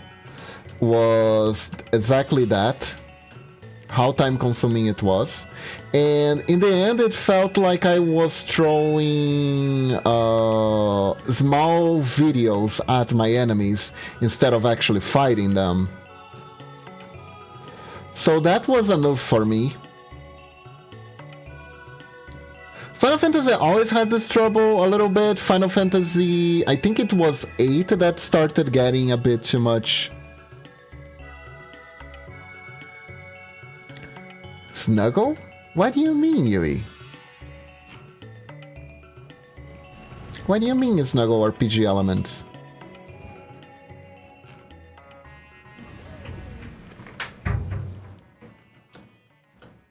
Are you gonna take the RPG elements to bed and tell them sweet things?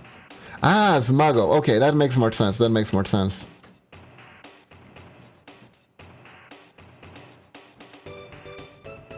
I mean, if you're that into RPG elements, who am I to judge, right? But still.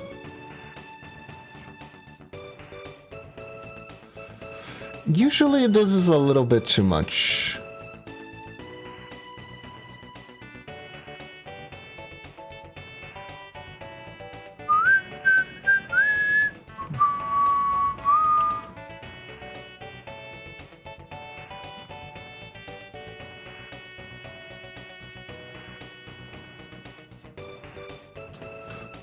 Like, I think RPG Maker already does a good job with getting the RPG elements in all the RPG elements in there. Even though it was technically made to emulate Dragon Quest more than Final Fantasy.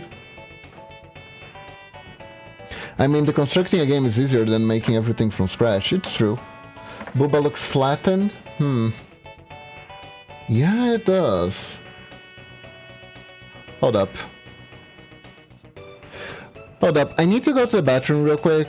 Quick pee break. I'll be right back. We'll work on whatever is not working. Okay? BRB.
Okay, I am back.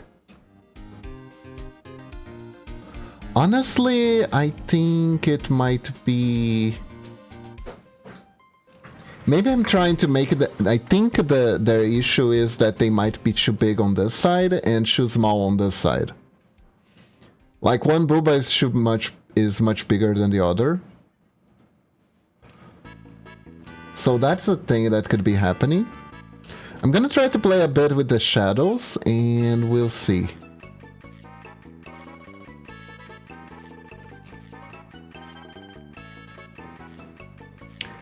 Okay. Is it still playing? What's happening? Oh. My headset died, hold up. Oh no, I turned it off. Okay, it's fine. There we go. I was like, where's the music? Speaking of music, it doesn't turn off when I leave, right, chat?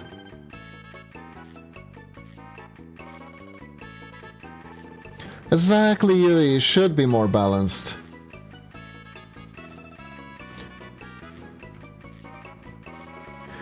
No, it doesn't play, or no, it doesn't mute. I forgot how I asked that. See here. Okay, that's good, that's good. Nice, nice. Thank you, guys, thank you.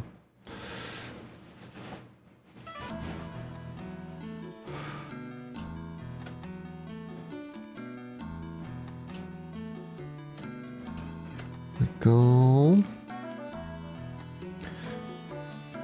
What do you guys think? Still flat, or does it look more 3D now?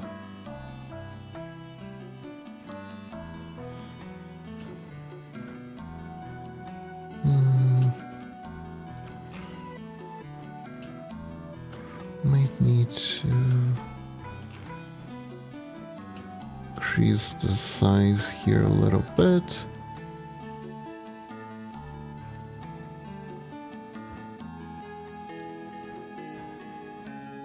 Thoughts?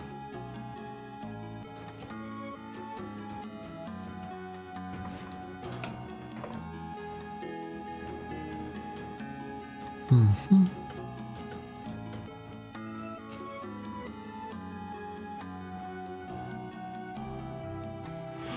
Think it looks better? That's good.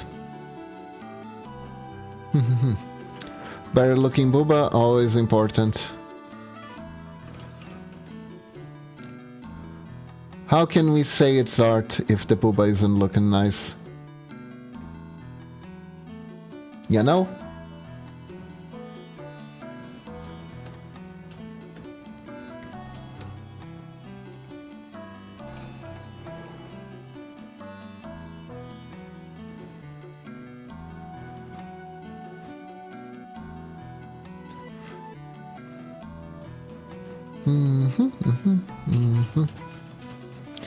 Think that was a bit too much shadow.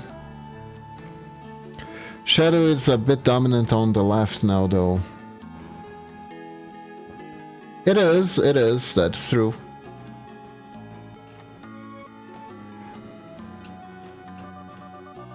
Ah, hey Mamachi, welcome to the stream. How are you doing?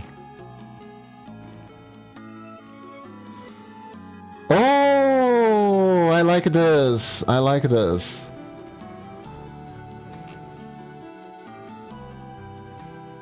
I think this is a good development.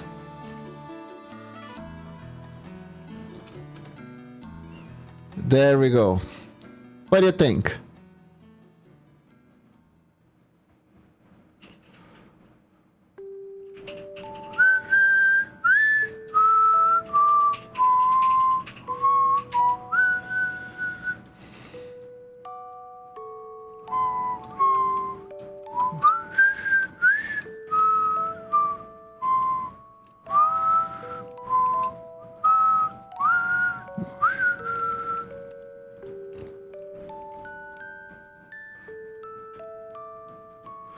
Looks as much 3D as it can be, that's good.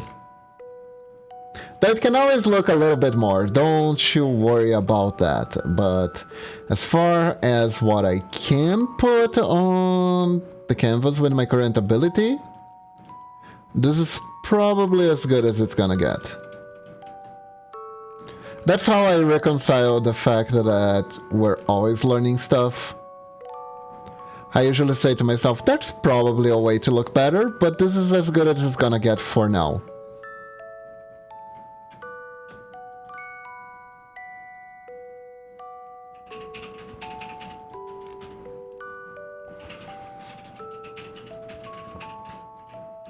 Being an artist is always about healthy coping with your perfection.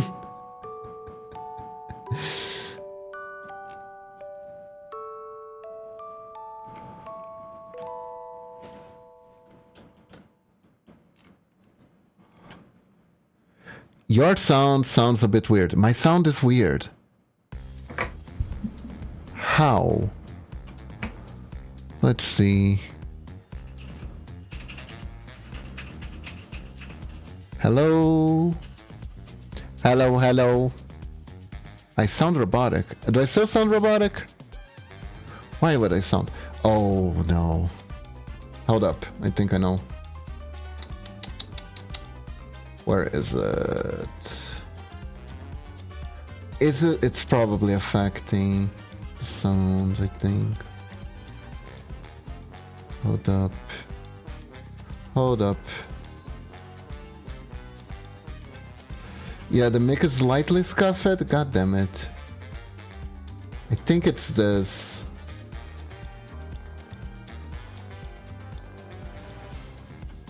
Let me get this a sec for a sec.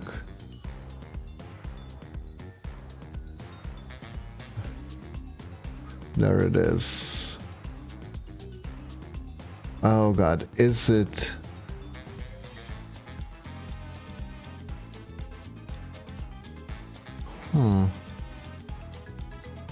Hello. Is this better? Does this sound better?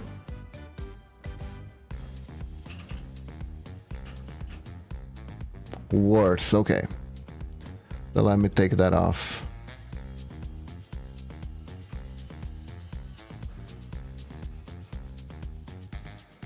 Huh.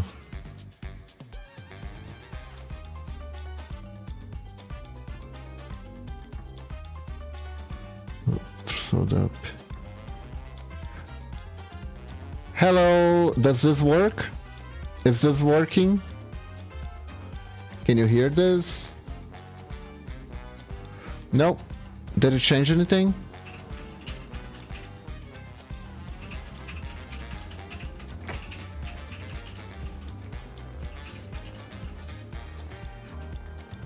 Is it the mic position? I don't know. I don't know. I was thinking it might have been there's like a filter. Okay, turn that off. How is it now? Jesus Christ, did this thing... Let me check.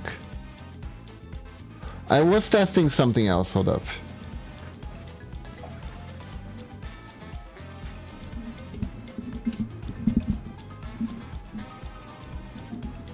Oh God.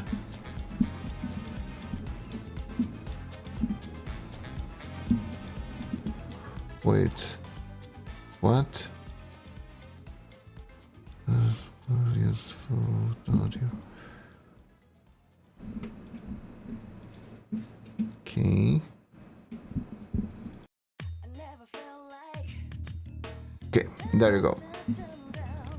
Should be fine.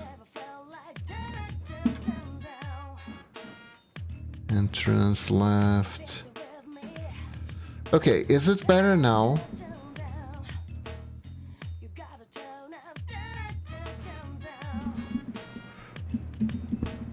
Hello. Is it better? Oh, it's better? Okay. I think it was trying to use my webcam. Never mind. Hold up. Let me see. Hello. Is this better? What is happening today? Worse. Let me see if I change the game. How about now? Worse or better? Okay. How about now? Worse or better? Hello? It's megaphone? Huh. It's better? Hold up, let me... Maybe if I can crank up the gain. How about now? Is this better? Hello? Sound like a megaphone. Oh, come on. Why? Why does it have to do this? Why does it have to do this? Hello! Hello! Hello! Hello!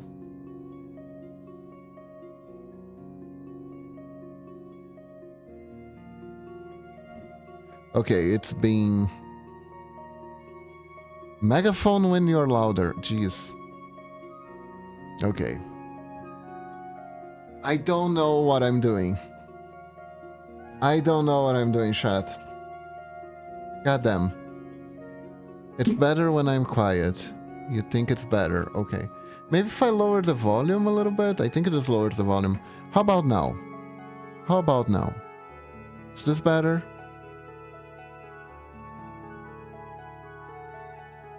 Is it better now?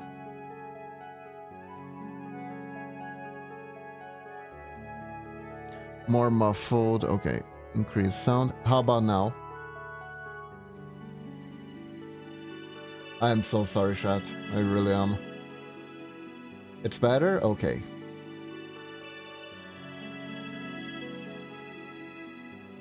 Okay, it's better, but is it good? Is it good?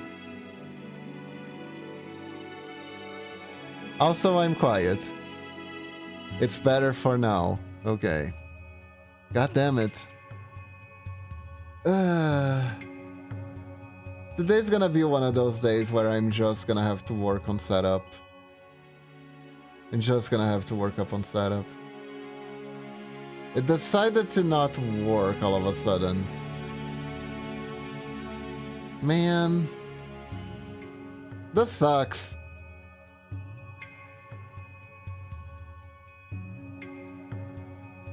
I'd say turn up the volume. Is this louder or lower? Ah! Like that, Yui?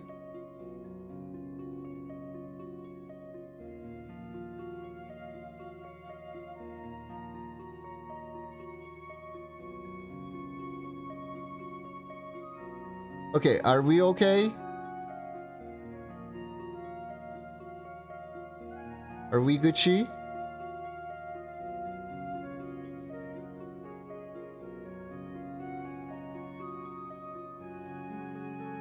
Your quality is now non-megaphone. That is usually a good thing, I suppose.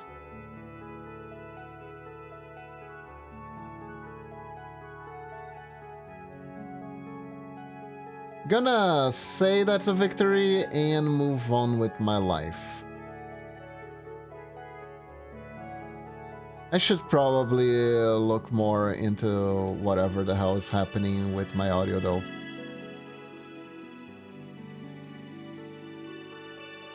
That's not busting my ear like those old speakers who play bass. Oh god.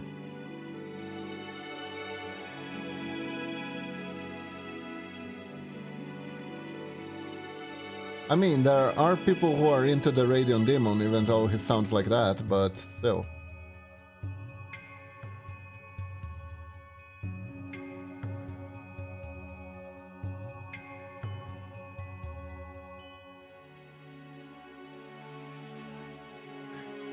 Can you increase the volume in OBS or something? I can, like this. It's louder now, right? I've been fiddling around with both the volume on my microphone and on OBS.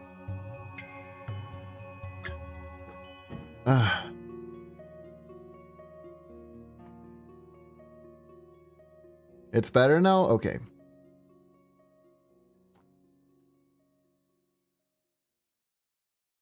We good now? We Gucci? Great.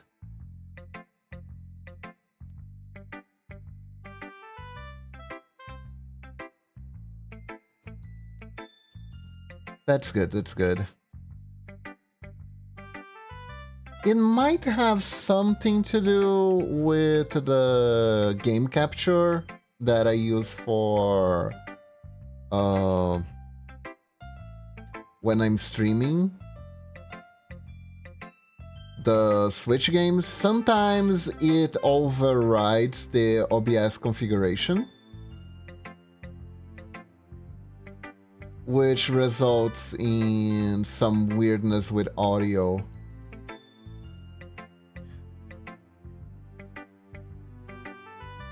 Tech support, but ninjalings. Yes.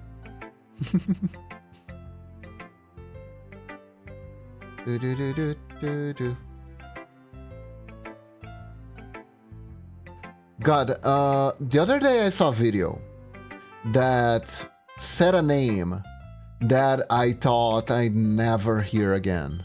And that name was Foamy the fucking Squirrel. Alright, age test time. Who here actually knows what the hell I'm talking about? Raise your hands, don't be shy. No one? Okay.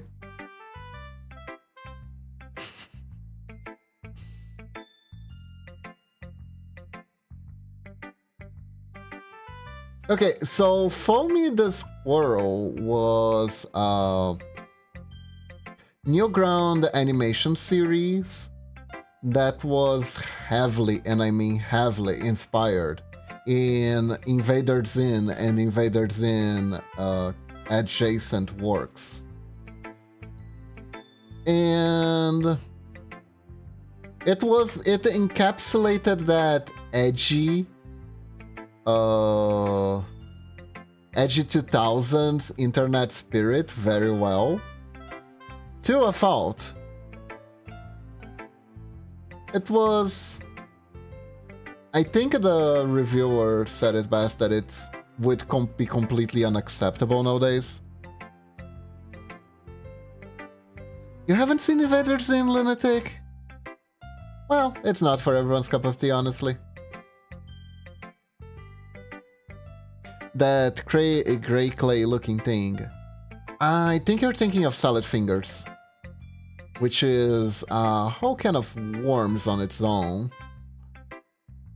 But anyways, that aside,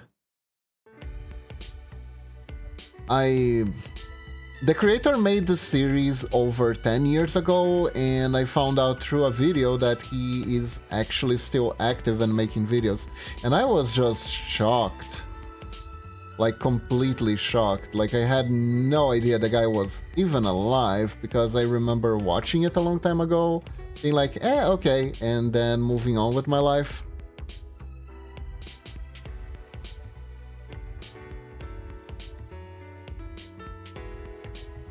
We should watch Invader Zim on Discord than that horrible anime. But that horrible anime is so fun!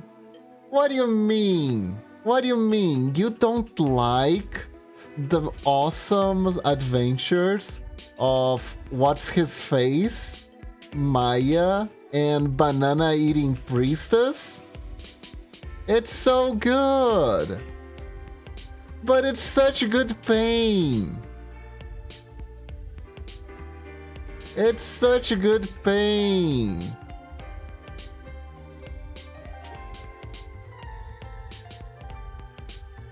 I mean, we can watch it at some point. We're just not gonna do it yet because I still think it's too funny. I'm not a masochist, sadly. We'll figure something out to watch.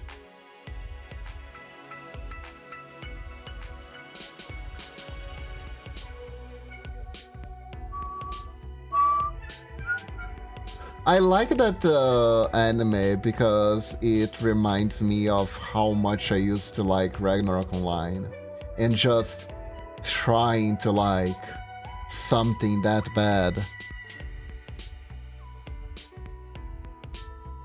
Just because it's related. Have you ever done this to yourselves, by the way? Have you ever tried really hard to like something that's clearly bad just because it relates to your favorite franchise? Have you ever done this sort of brand loyalty thing? You know, not that many, Yui. Less than you expect. I think we stopped at... There are 24 in total. We're almost there. Look at all that sunk cost fallacy of time we wasted watching that. And it's almost over. Records of Ragnarok.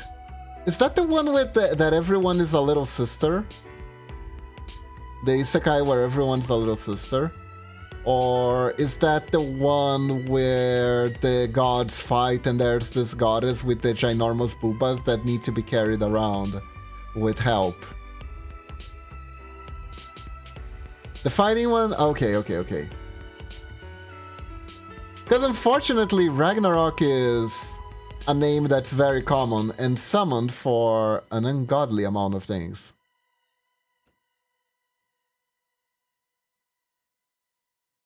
So we do need the disambiguation thingus, yes. Ah, yeah. I haven't watched that anime. Like, people started dunking on it, and I was like, I have better stuff to watch this season.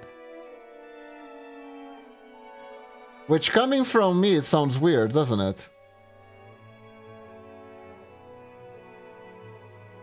But that's where we're at. Yeah, like Bastard.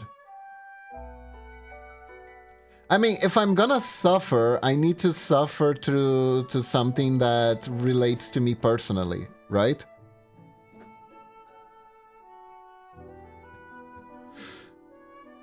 Oh god.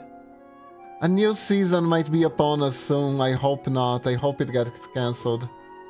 That way I don't have to feel obliged to watch it. Obliged, obligated, you know what I'm saying. Shad knows what I'm saying better than I do.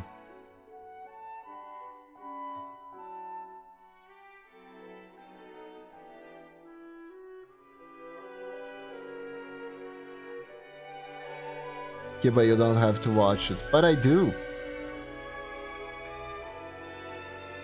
Can't you see, lunatic? But I do. No, I don't really have to. Honestly, at first it was an experience, but the more I tried, right? The more I realized that it wasn't really that interesting.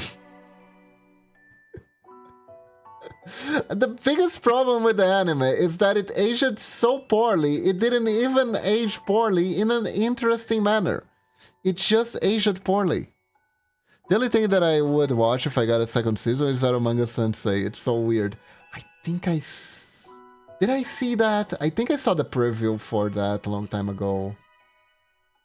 It's the one where the kid gets picked out as the most gifted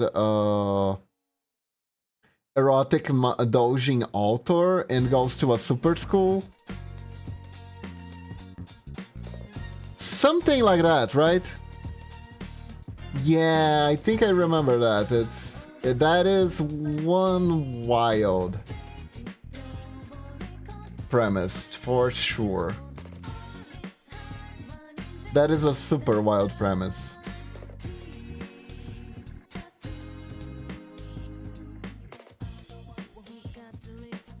Other than that, it's very itchy.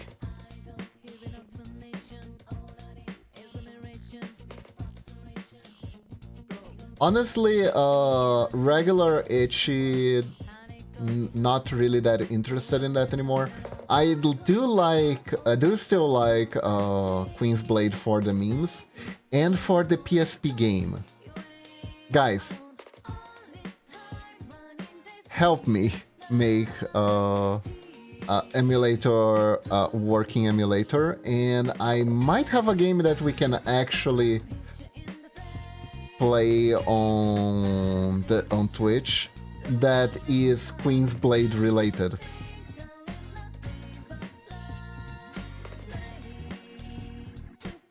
Dolphin? Yeah, the thing is, I don't know where I can download the room safely. It's my main issue.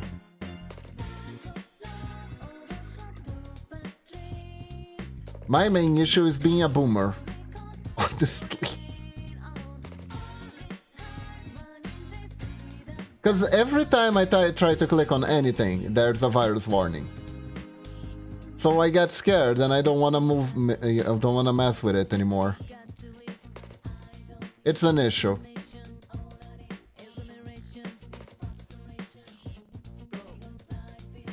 Okay, but trust me enough that I will not give you a virus. You know, I don't know, because I keep forgetting.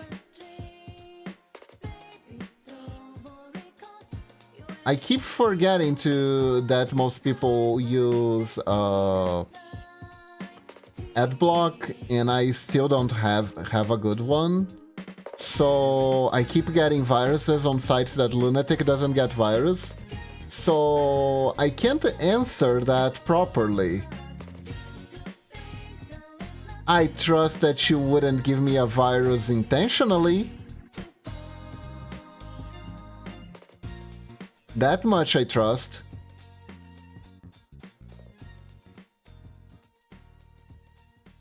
Okay, never mind then. You can use a Brave browser. Okay. I don't know what that is.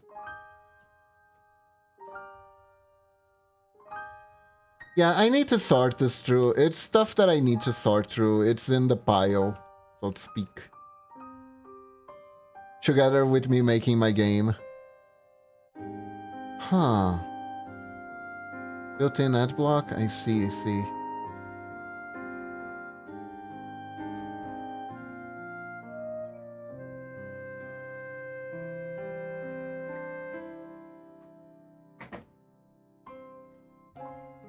Thank you, Bambachi. If you don't know what it is, you can stay safe by just not fucking with it. That's true. Like Firefox, but better. I see. Hold up.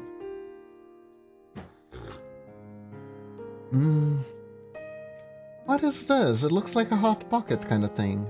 But it's very hot. So now I have to wait a little bit.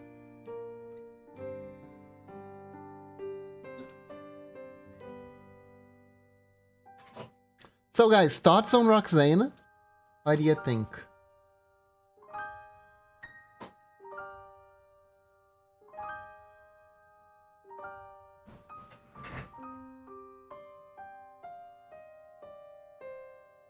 Looks pretty nice.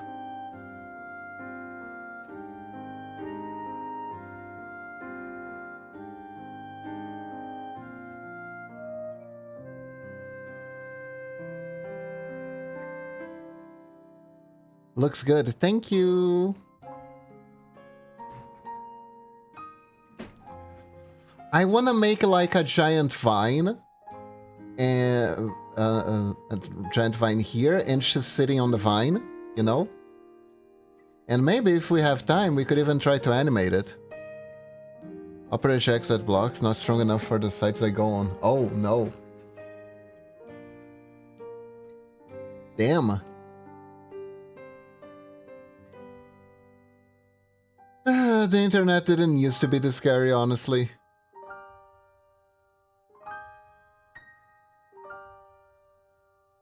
Or I just had a lot less to lose if my PC got crashed. Probably the second one, honestly.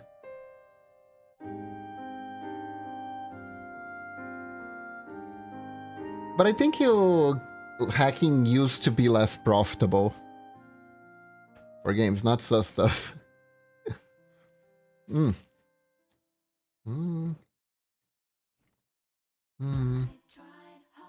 I don't know what the filling is yet. I only chewed on the dough yet.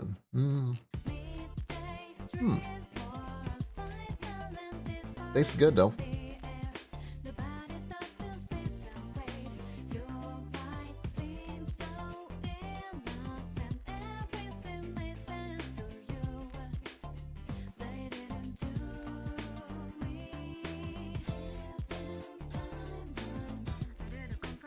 Oh, this is like a true color thing? Or is it shadows? I can't tell. Oh well.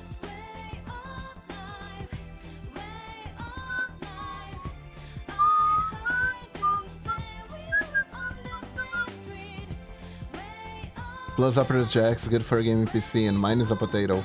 I see. I find Opera Jack's good enough for my general purposes and I can deal with other stuff myself.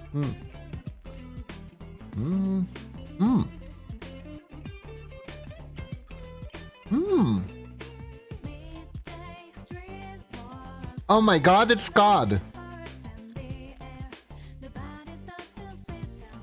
It's a cod fillet pastry! Delish!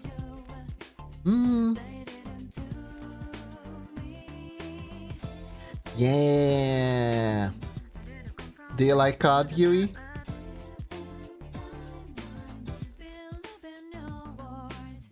I have heard that Opera GX consumes a decent amount of processing power for no particular reason, but I don't really know. Fish! Yeah, it's fish! Fish delish! It is, it is, it is! We have a lot of cod-related stuff in Brazil. Mostly because of the Portuguese roots.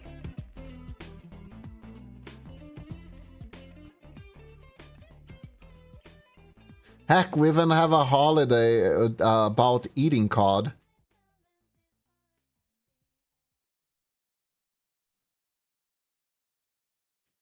I mean, it's technically about Jesus, but let's be real, it's about eating cod.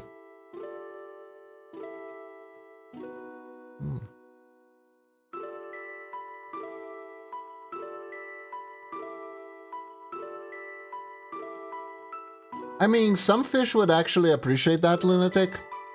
Did you know that sharks like being pet? There's a specific type of shark that loves paddles.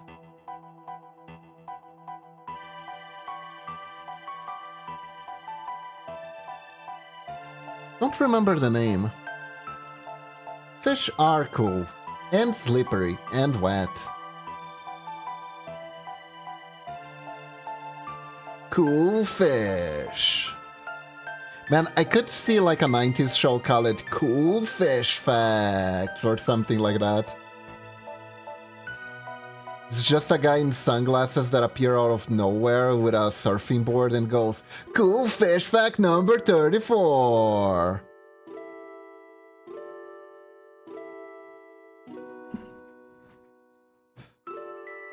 Fishes are tubular.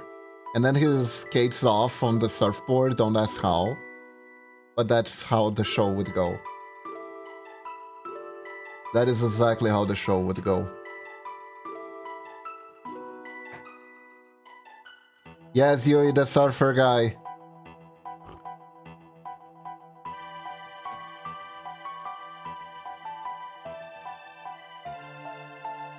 You have to surf for our scenes. What do you mean suffer? I thought you said surf.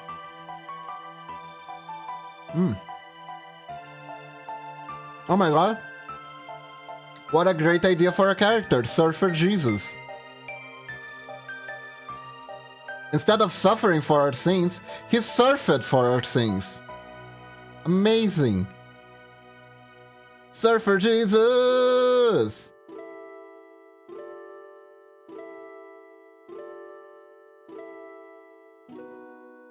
Surfer Jesus, this man has lapped my cheeks.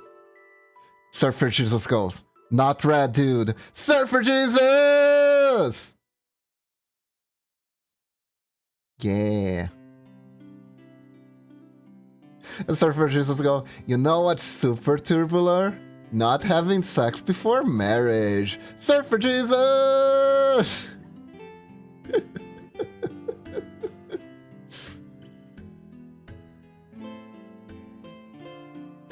Surfer Jesus, I have sinned horribly. Don't worry, I just caught some red waves, so everything is cool. Surfer Jesus! Okay, I think I'm done with Surfer Jesus. We can make him 10 and nobody would complain about the color then.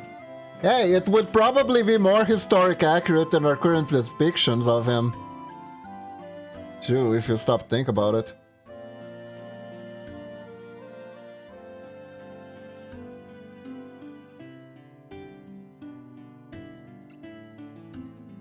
Surfer Jesus, more historically accurate for some reason. I don't know why I put air horns in here, but I'm putting air horns in here. Oh my god. So nice to take some time off to hang out with chat and speak blasphemy while making what's essentially Baphomet. It's good, it's good. They don't. But you know that the current depiction of Jesus is believed to be... what was the name? Oh yeah, Leonardo da Vinci's husband.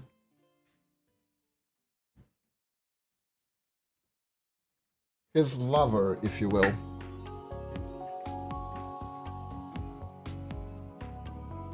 Yup.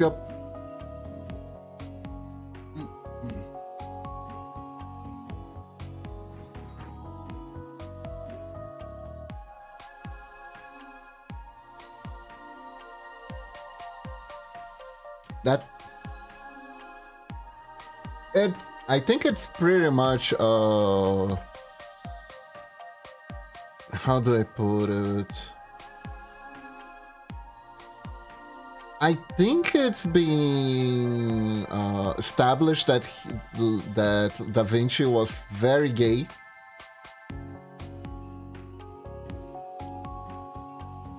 I have milk crackers and small jelly. Kato has also entered the room. Oh, Kato wants the snackles. Kato wants snackles.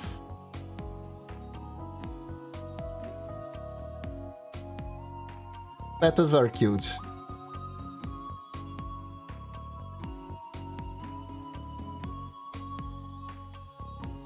They can be a bit mischievous and want our food, but they are cute. Oh, that's cute. Man, Nano's cat, I think it was whiskey. So, no, was it whiskey or was it Nico? I think it was Nico. Nico is so sneaky. I remember... I mean, I did watch a series of him and they showed some gay scenes, but that's all they tell, so nobody knows. Nico was so sneaky. We were eating breakfast, and we left a bunch of sliced hands on the table, so we could take some to fold it in bread and eat it, you know?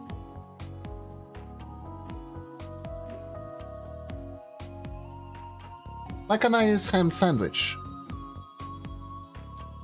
And Nico just appeared, and he was hanging out, and he started licking the ham. Out of the blue. Just started licking all the ham. And we were like, no! They were freshly sliced too. If we didn't intervene on time, it would all be contaminated.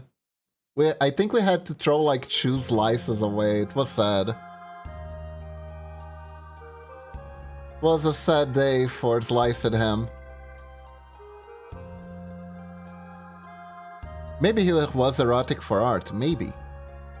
Am I the Bard Ninjaling? I don't know, you can be. Do I have a bard, do I have bard hats? I don't think I have bard hats. For today's stream, I posted on Twitter every Ninjaling hat that I made with a Ninjaling on top. With a Ninjaling wearing it. I thought it looked pretty cute.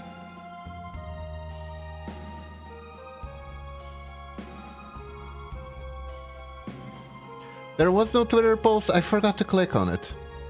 Well, there you go, there's a post now. How do you like me? 1 hour and a half in.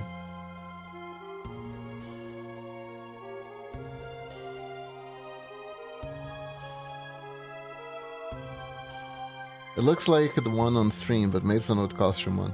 There, now there is a Twitter post. There we go. Better late than never, right? Better late than never.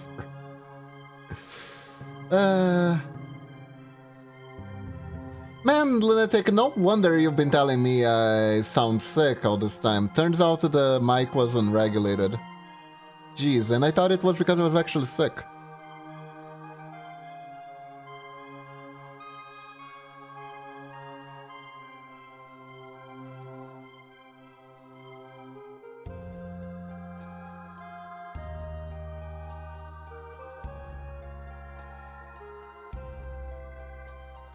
I find it funny that Roxane actually has like some overlap with Momochi in theming.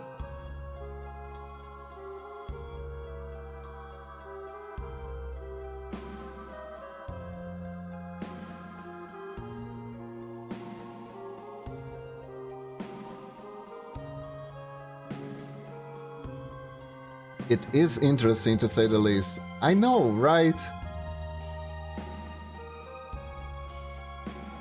I remember Momochi at first was thinking about being a dryad, but Like every single plant monster that she could find had something to do with sags for some reason.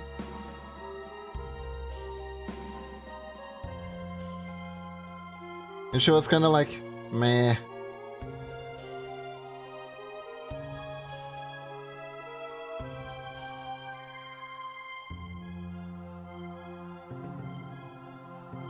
Imagine being a Mandragora VTuber and having to live with the lore of some guy jizzed next to a corpse, and that's how I came to be.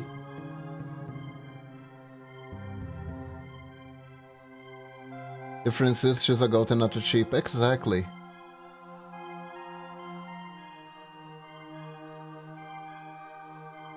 Momochi is clearly a sheep. A sheep, right? I almost said a cheap.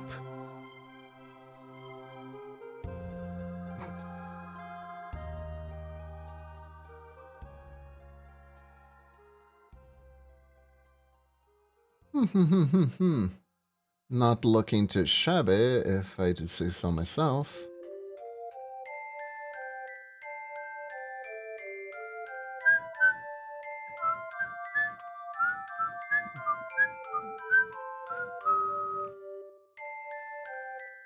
I mean, someone has to jizz in someone or something to make life. That is true. Corpse thing's kinda bad, though. The corpse thing is kinda bad.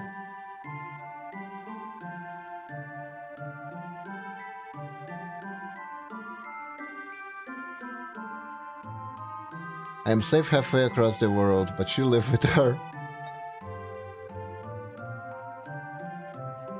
What do you mean?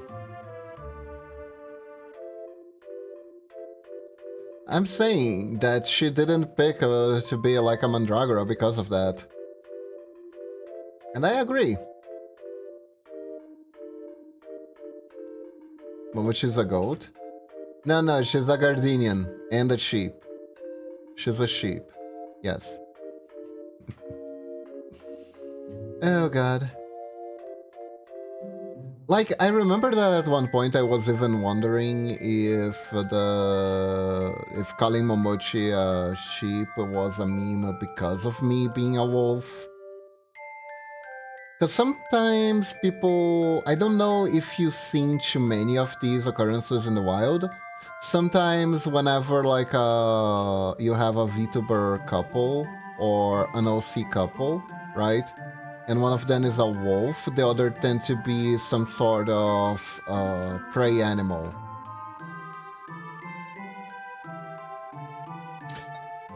Kiba is a pangolin. I thought Kiba was a cat, god damn it.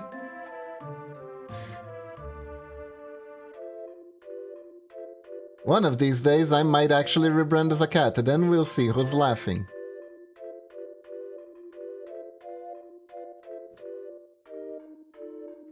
Nah, not really, honestly.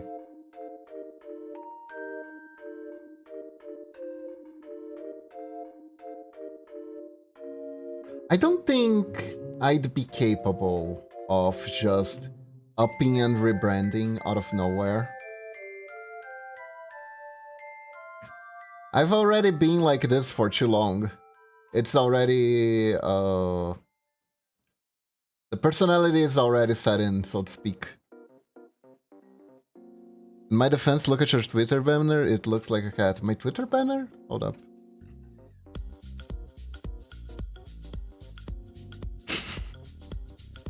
That drawing Babby made for me, it looks cute. Maybe it's time for me to change my banner. Maybe I should make a new one. It's been that one for a long ass time.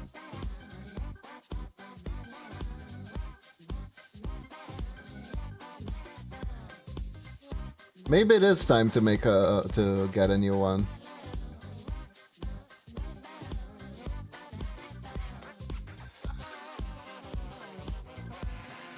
Yeah. What's that word?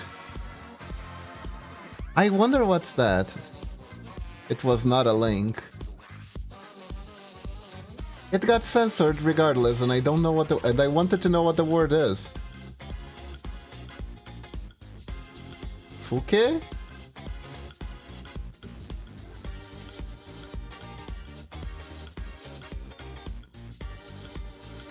Huh.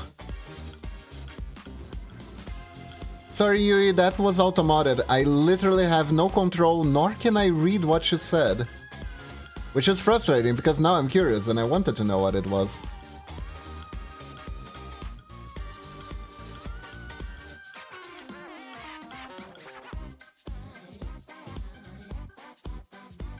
Maybe I put it a full stop.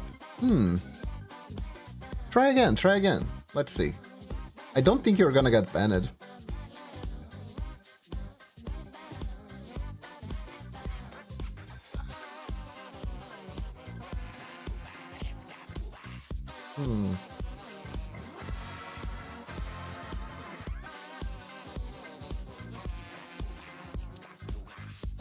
Ta-da!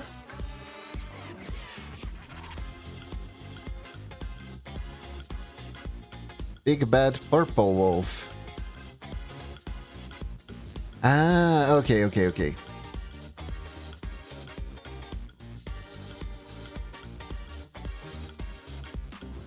Yeah, merge down. There we go.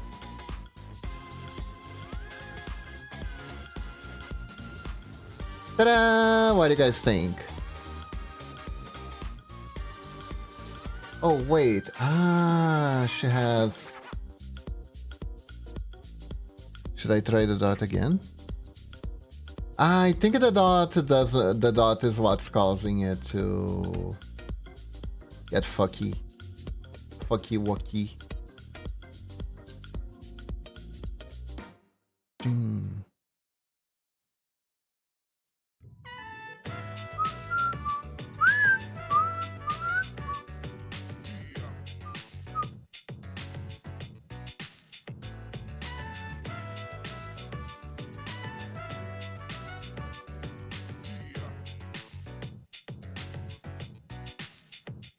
When you have the text, it's made into a link. Even if it... Huh.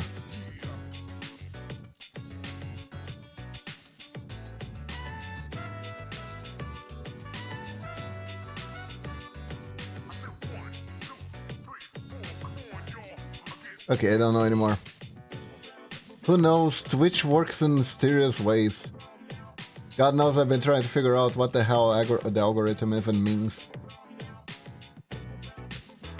There it is. Wait, make. Aha, that's the link.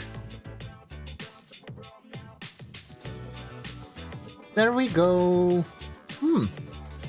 Let's see. Like 2.5 hours time lapse? That's not bad. That's not bad.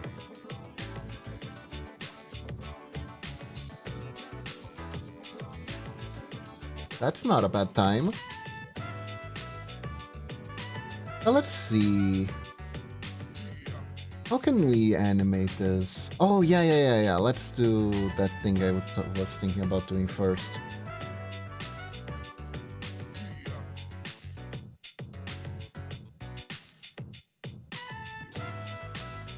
Chat is testing, chat is cooking, I see.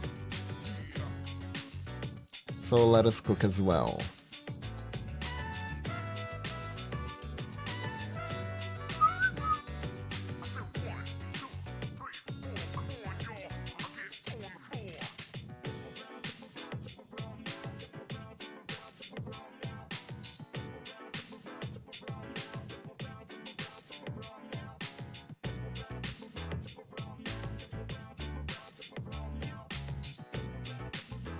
On the bright side, I don't think I've seen pixel art of her yet, so we got that going for us.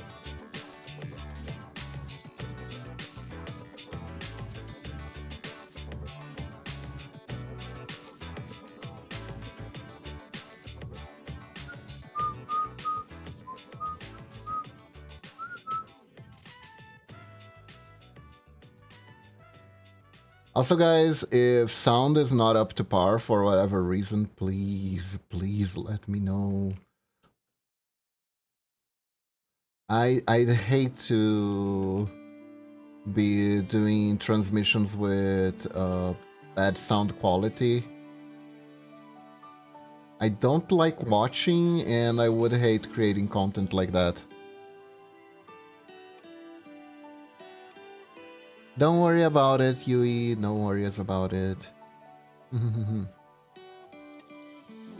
It would only be an issue if there was like a third person trying to talk and not being able to because of the span. But since it's just us here today, there's no issue.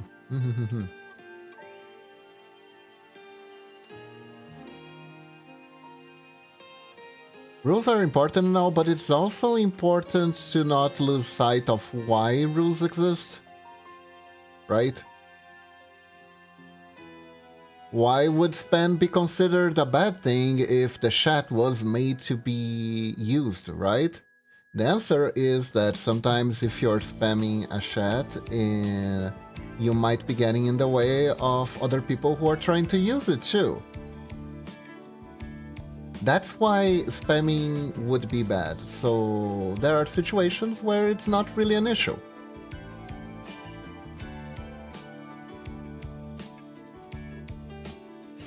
I am the person who goes, good enough. Then I forget that other people's standard are not as low as mine.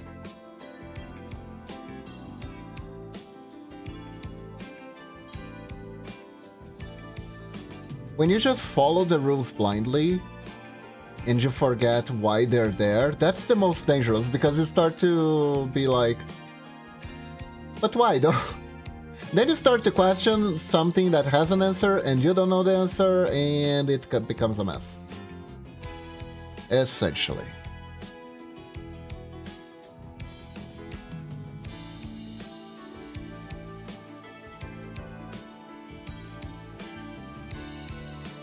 No, that's about right. That's about right.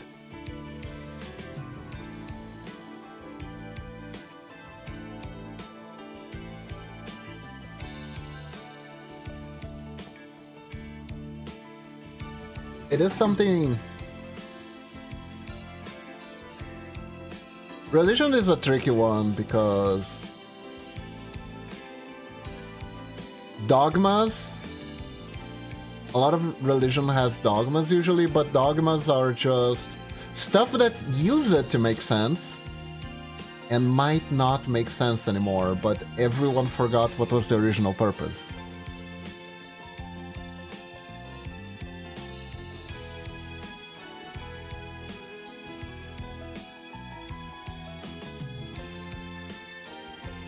Or a code to be specific. That reminds me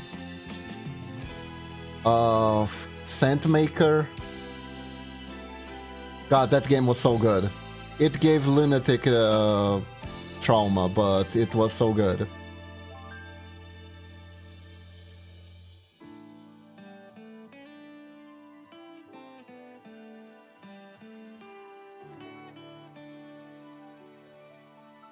Yeah, we need to update our religion files.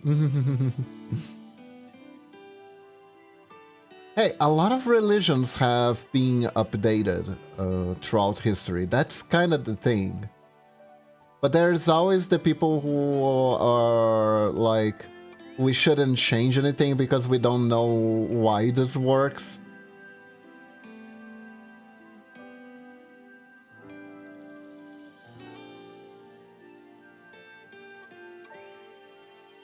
Heck, some updates even spawned new religions.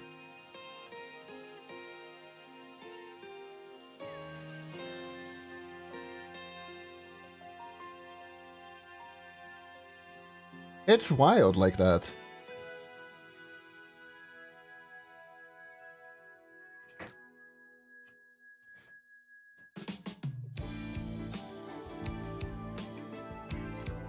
It's almost a human brain thing, Yui. Like, there is something called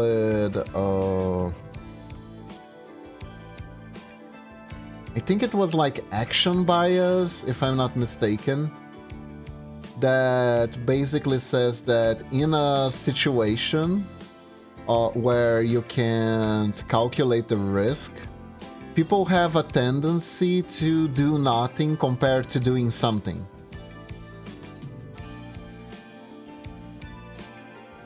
And if something goes bad, they'll immediately go, that's because you changed the slash did the thing.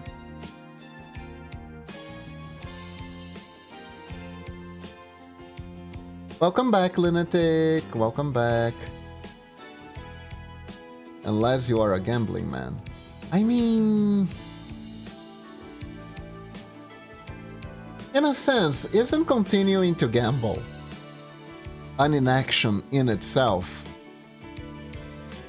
If you stop to think about it. If you think that stopping as an action, you're kind of like, but if I stop now, then I'll never win. I have to keep going. I forgot the contest. It's that contest screen. Oh no.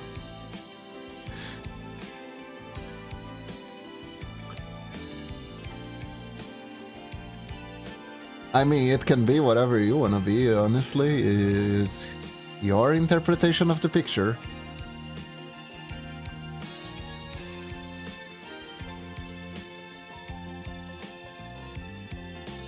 Feel good.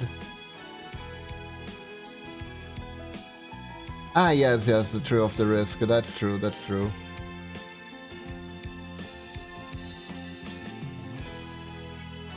Yeah, but that applies to situations where you'd be more risk averse.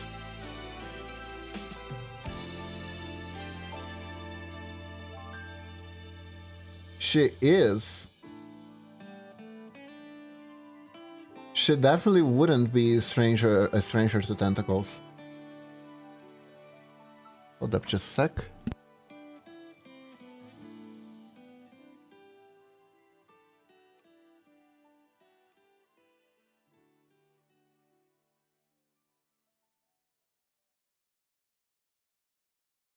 There we go. I needed to cough a little bit.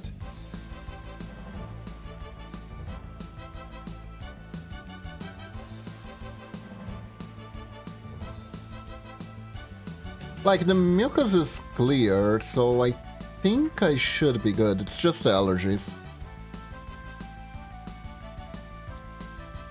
It's mostly a meme, Yui. I'll be very real. Tentacles are not necessarily my favorite thing. I can be okay with them if they are used more like... I guess toys would be the thing. But like the flashy ones, I think they are like a little bit on the... I do not like this side of things. However, it is very interesting how historically they came to be. Because, like, yes, there was that one painting, there was that one Japanese painting, but that was almost an isolated event compared to what made them widespread.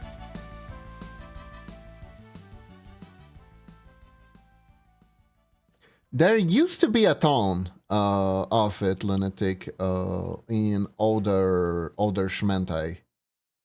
But older Shimentai is like a category of its own. Here in Brazil, it's fun fact.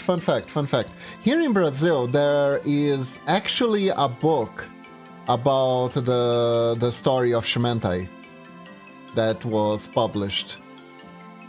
It was called Shimentai, The Art of Seduction.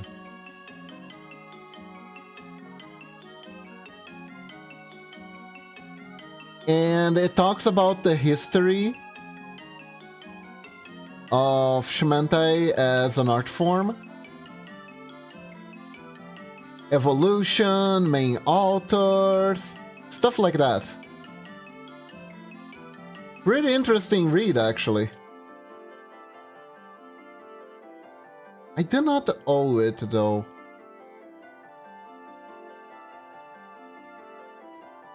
I wonder if I should buy the book and we make an actual culture day where I read it. Like culture on culture. Hot culture on culture action.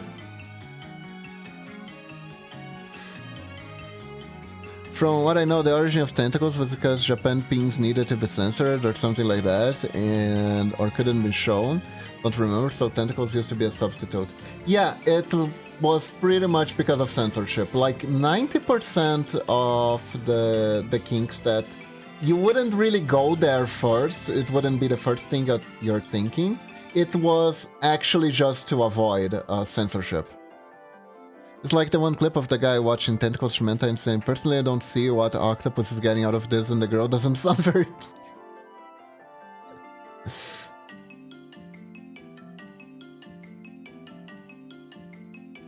Yeah, I believe that original painting was like the painting of dream/nightmare the person had.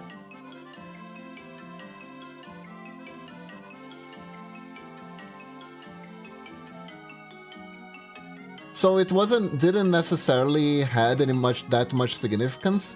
And quite frankly, have you guys ever heard of the farting scrolls?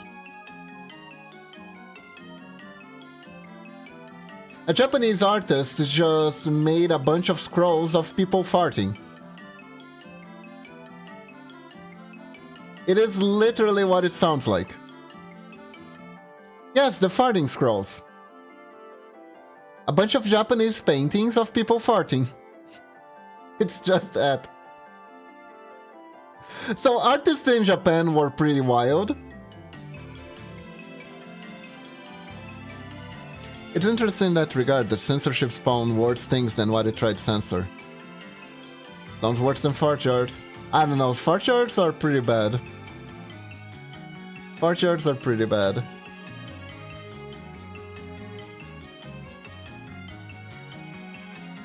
We should probably put some leaves here too, right? We don't want this to look too much like tentacles.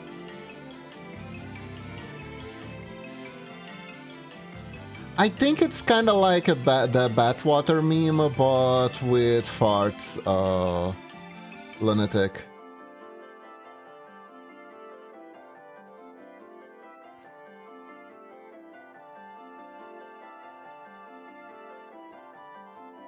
Yeah, apparently it's exactly what I was speculating.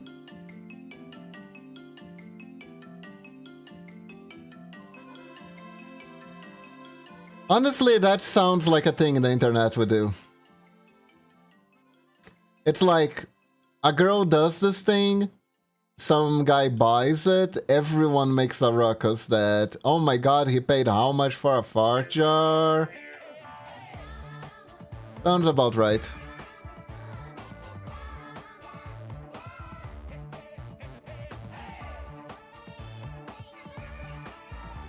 Oh, hail that those bathtub strings, yes.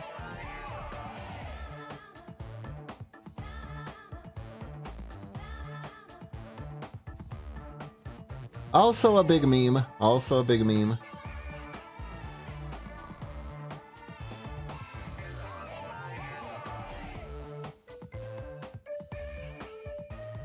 I remember always being like, but you guys know there are specialized sites where you can get a whole lot more than just a girl naked in a hot tub. But now with the whole,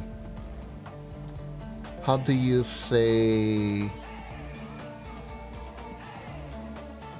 loneliness epidemic, I think it's what they're calling it, it does put the fact that, it does put why the interaction is a premium.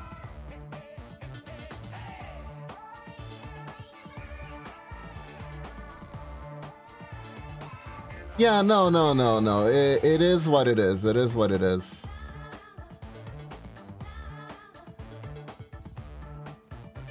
Twitch is for everyone and those are not. They definitely aren't. They definitely aren't. It is an issue. It is an issue.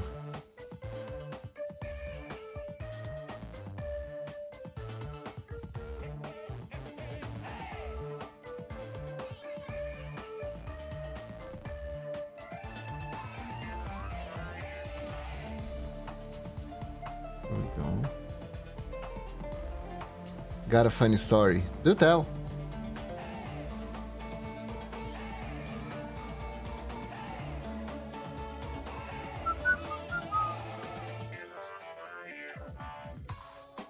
see. Here.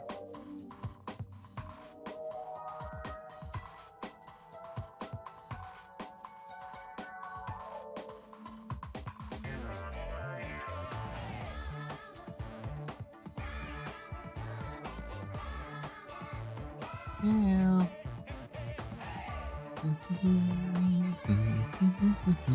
It was on one of those sites where you can chat. Okay.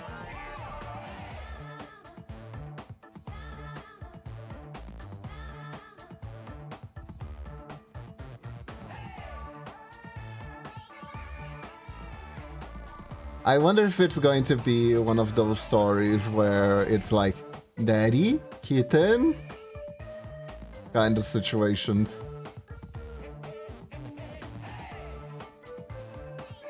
Those are always the worst.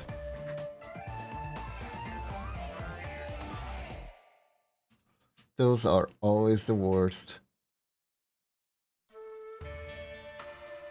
You know, when the guy enters the adult website and find his daughter is in there.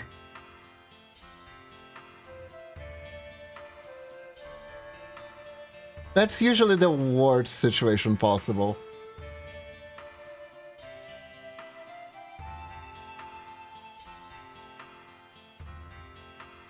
Because it's always like the double take of both going, what are you doing here?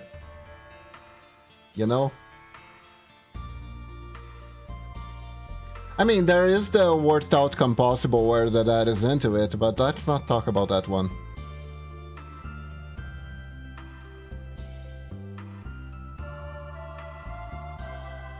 Had a wonderful conversation about cartoons, Barbie, and left with a smile. Somehow she was more wholesome than most bathtub streamers. Ah.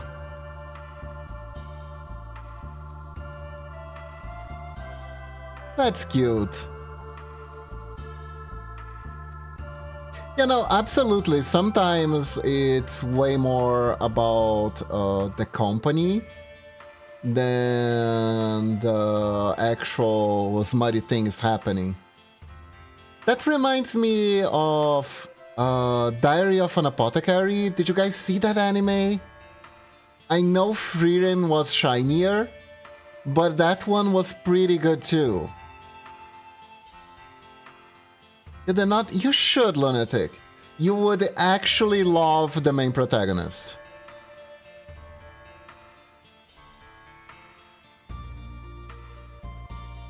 Female protagonist? Yes. It's called Diary of an Apothecary. It's set in some time period in China that I'm not really a historian to talk about. And the story is about this girl who is an apothecary apprentice, and she gets kidnapped and sold into servitude to work at the Emperor's Palace. But she knows a lot about science and botanic and medicine. So she keeps getting into hijinks because of her knowledge, and she's kind of like a detective. She likes keep solving cases of poisoning. It's super fun. It's super fun. People saying that she's a great example of a strong female protagonist. Ah, I see. Yeah, she's a well-rounded female protagonist, yes. A little bit on the spectrum though, I think. She's definitely more focused on her craft than anything else.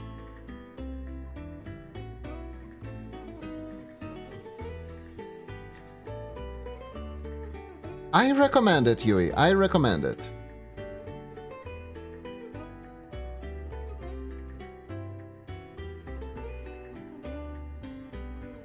It is a pretty good story. And like her and how it relates to what we're talking about. Yeah, you're gonna, like I said, Lunatic, you're gonna love her. You're actually gonna love her. And she was practically raised in the red light district. So most of her friends are concubines and escort ladies. And the way they did things with the red light district house was very similar to how geishas operated, where it wasn't just about picking a girl to have sex with. The girls needed to know how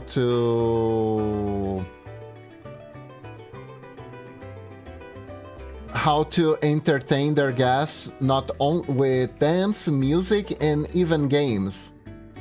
So some of them were actually really good at playing the Chinese version of chess and Go. And people paid for that. People pay for that. Sometimes men would spend a ton of money on these high luxury escort ladies, without ever having the guarantee of having sex with them. Just for the company and for showing that they were worthy of them spending a night with them. And if they really liked each other, the man would be able to pay a fee for the red light district and marry the woman, to marry her. And people did that. It's not too different than, I think, what happens in OnlyFans, right? There's like a parasocial, it's like the beginnings of how parasocial relationships tend to work, right? It's very similar because, yes, she's there to entertain you because it's her job, but at the same time you're pinning for a bit more.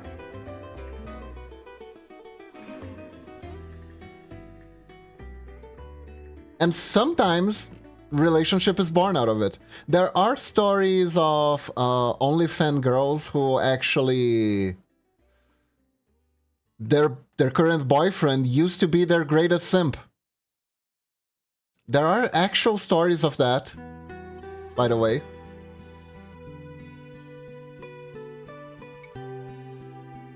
I'm not saying that will happen, but that actually can happen. It is gonna be rare. I think it's gonna be rarer. Especially because there is no formal system for that, unlike in the case of the escort girls.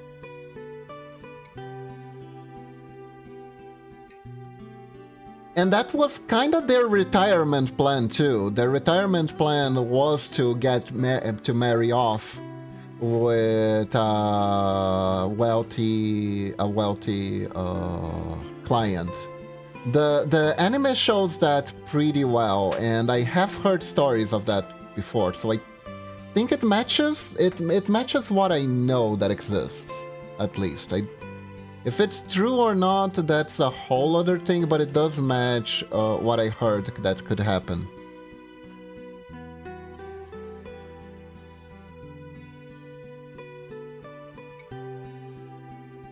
So like I created I somehow traced streamers to geishas. Anyways,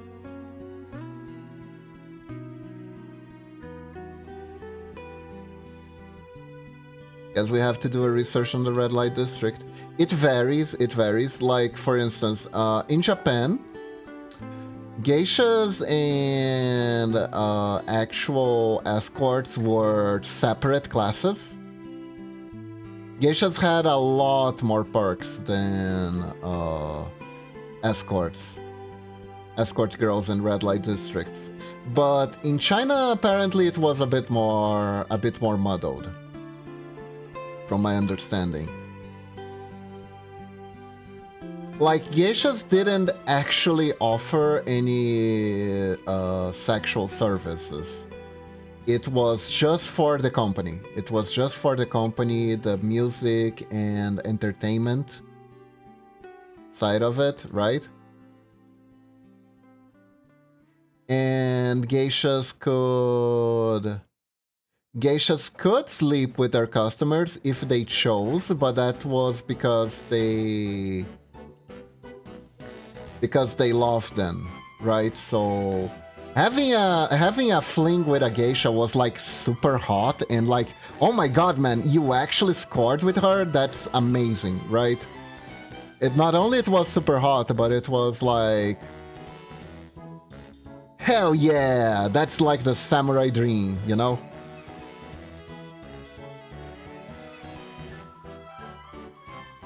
That was like very romanticized.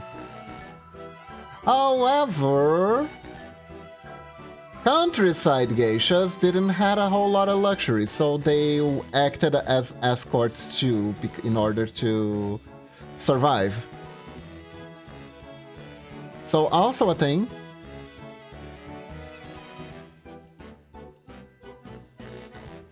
Things that I know because I did some research for some OCs.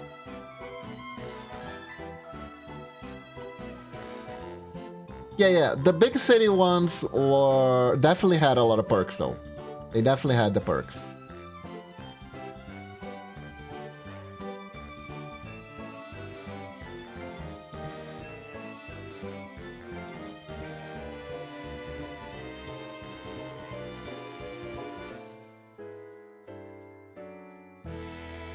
It is very interesting. It is very interesting.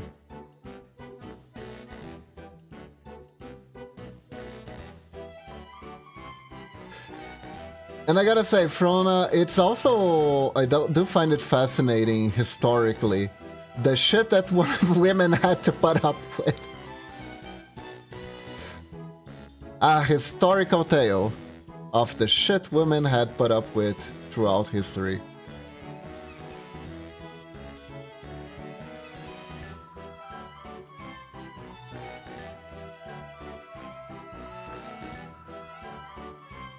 But maybe that's just me.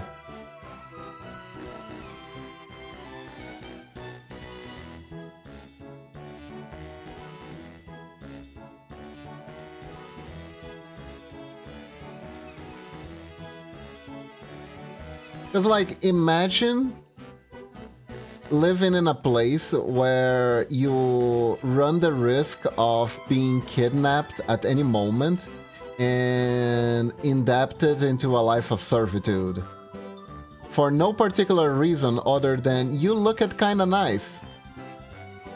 So we thought you would fetch a pretty penny. Because that's what happens with the main girl in Apothecary Diary. There were some ladies who just went samurai camps to get some money and food in exchange for services. It was the most dangerous job. It was because, like, for starters, the guys are at war, right? You're never gonna know if you're gonna get a cycle because the most important part of the job of war is to be good at killing people. How you get good at killing people? Practice.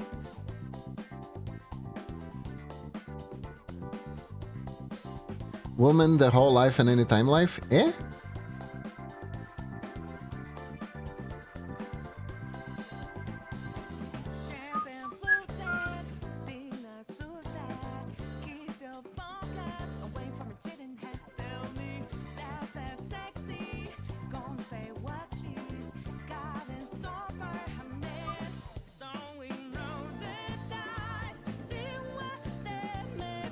Yes, being kidnapped to live in a life of servitude. Ah, yeah, that's...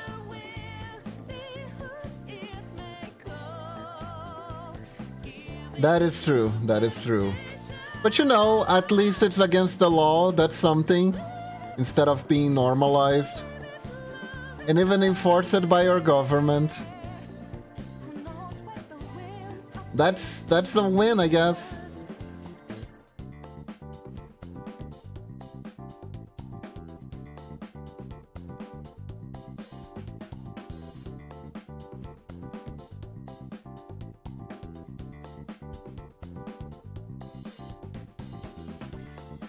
Okay.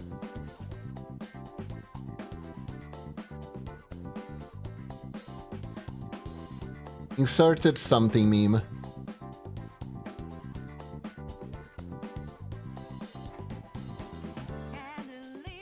But yeah, Apothecary Diary, highly recommended. Highly, highly recommended.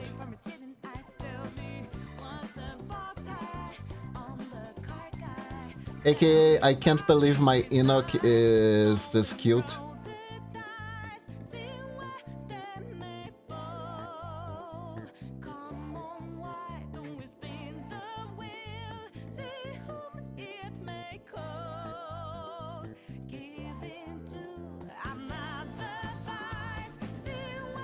Yeah, and other camps can also accuse and kill you for being a Skype if you doubt about camps. This information comes for Dororo. Dororo, I think it's a fair place to get that info from. That anime is pretty good, pretty good.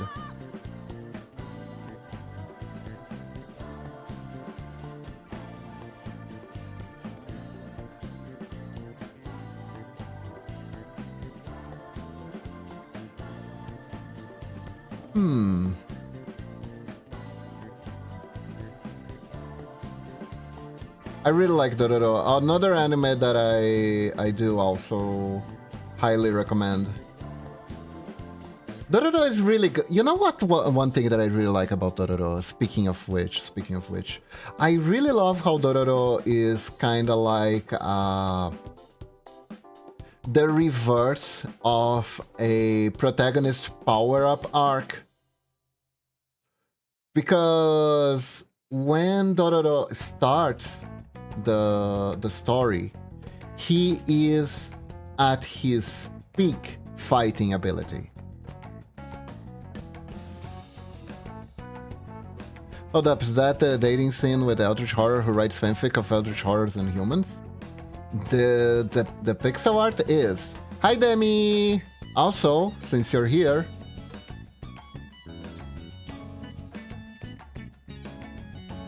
is there anything you want changed? Is there anything you want changed? Like, I made the color of the kimono exactly like the one you asked.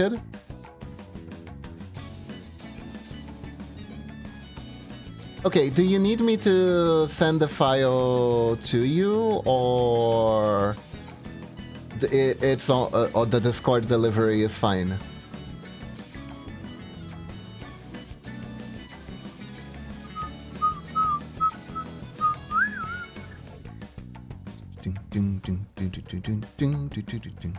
You're loving it? That's great.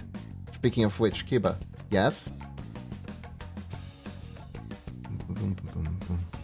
You should make fan art of Moo. I should. She is best girl and deserves it, honestly.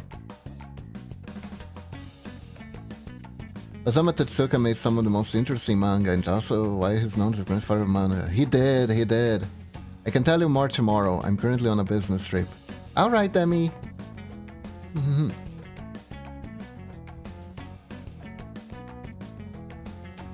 So back to Dororo. The thing that I really like about Dororo is that, like I said, it's kind of a backwaters power-up arc for the protagonist, because the protagonist is at his peak fighting condition when the anime starts. Because when the anime starts, he cannot get hurt. He has literally no body. He is just a puppet. If he gets cut, he can just replace the pieces.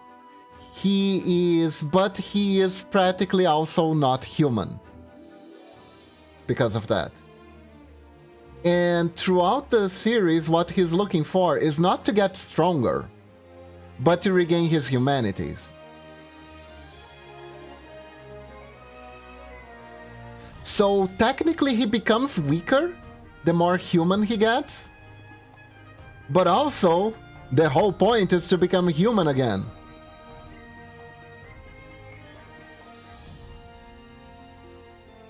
Is he from your eternity? No, it's called Dororo Demi. It's on Netflix, I believe. I don't know if it's still on Netflix. It's supposed to be. It is super interesting. It is a super interesting story. Highly, highly, highly, highly recommended. Hold up. In fact, let me show you. He couldn't even speak when the story starts. Also, he is my favorite archetype. I just love errant, the errant samurai archetype. I just love it to bits. There we go. This is Dororo.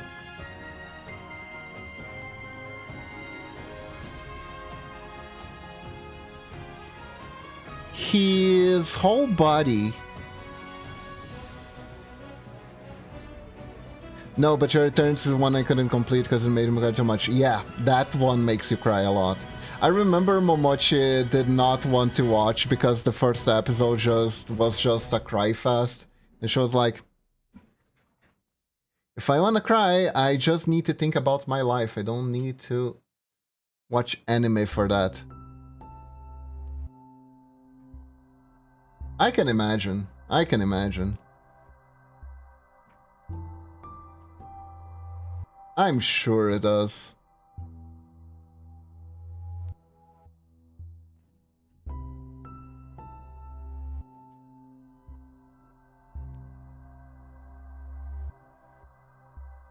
I thought it was interesting too, but Momochi didn't want to watch it, and we had other things to watch, so I kind of just left it.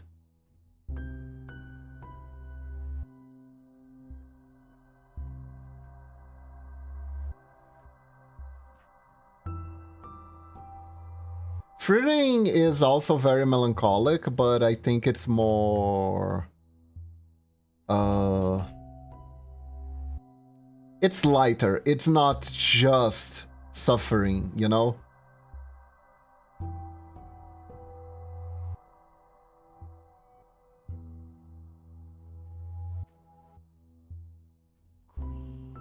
Which I figured it's the main thing that Momochi doesn't like about this type of anime. She likes a story that's more well-rounded emotionally instead of one that lingers in just one emotion.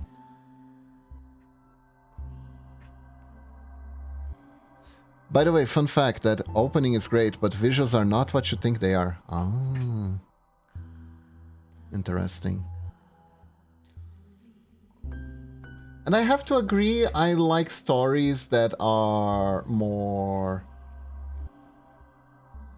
emotionally well-rounded. I think it's the best way to describe it.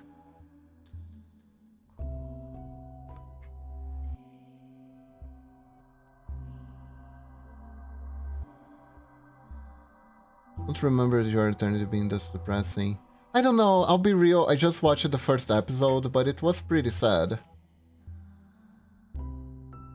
Wait, to your eternity. I'm thinking of another one. Hold up, I think I'm thinking of the wrong one. Which one is that? I think I'm talking about the wrong anime. Hold up.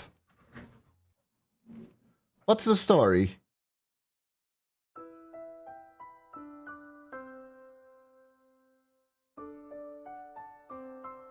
I might be thinking of the wrong one. The one with the white-haired guy? Is that the one that starts where he's like a wolf? Ah, where the doggo dies. Okay. No, I'm thinking of the right one.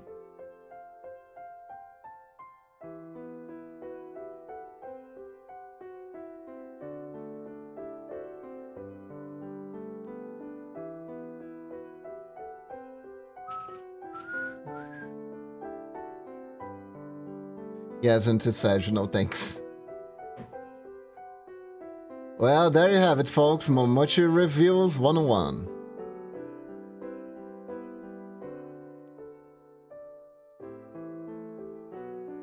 Kiba, do you like immortality stories? how do I put it? It's not a topic that necessarily triggers anything in me, so it's not something that I would seek out specifically, but it's not something that I dislike at the same time. You know?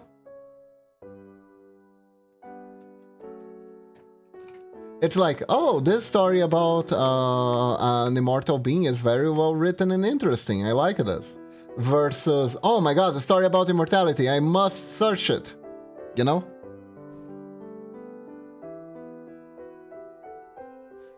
When the Promised Flower Blooms, a great movie if you like that stuff. I see.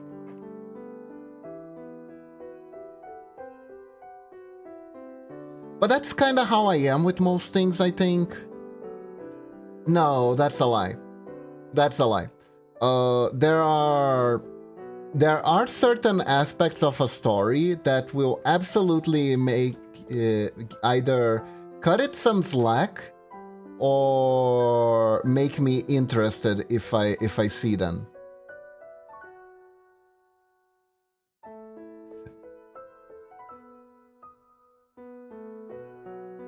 What about Watson gets immortal, has to pass a search and tries to be a lich? It would be very interesting to have a lich that works as a physician, wouldn't it? Oh, that's the Pathfinder character I made for the... how to say, campaign that Demi is currently...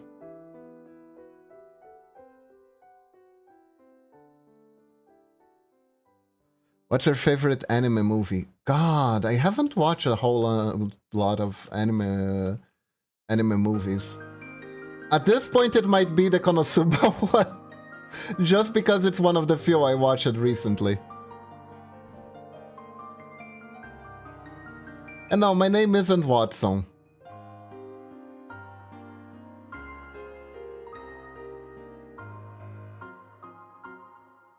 Exactly.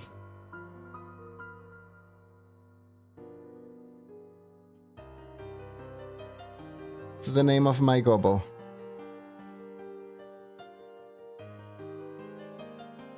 You know, it's a better choice than your name? What?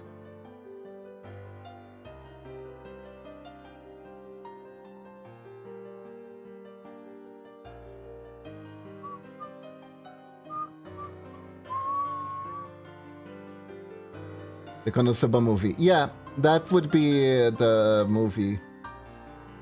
Honestly, I haven't watched a lot of anime movies to the point where by process of elimination, not really having competition, one of my favorite anime movies would have been Final Fantasy Advent Children, just because it's one of the few I watched. And I don't even know if that counts as an anime movie, because it's technically 3D and from a video game.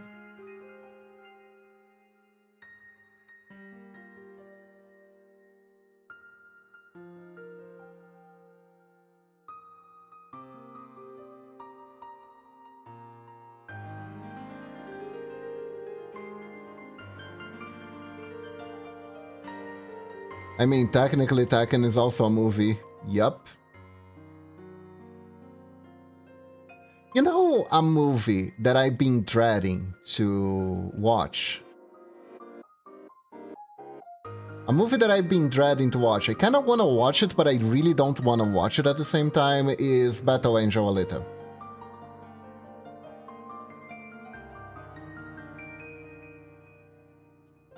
Because, like, if you asked me what's my favorite seinen manga, the answer is Hyper Future Gun, which is the actual name of Battle Angel Alita. So I'm in that layer of fandom where I would actually pick apart the inaccuracies in the movie. It's good if you didn't read the manga, then that means it's not for me.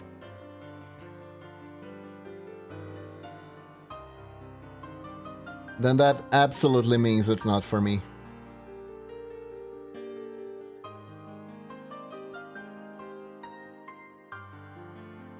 Because I didn't just I read it so many times, I obsessed over it.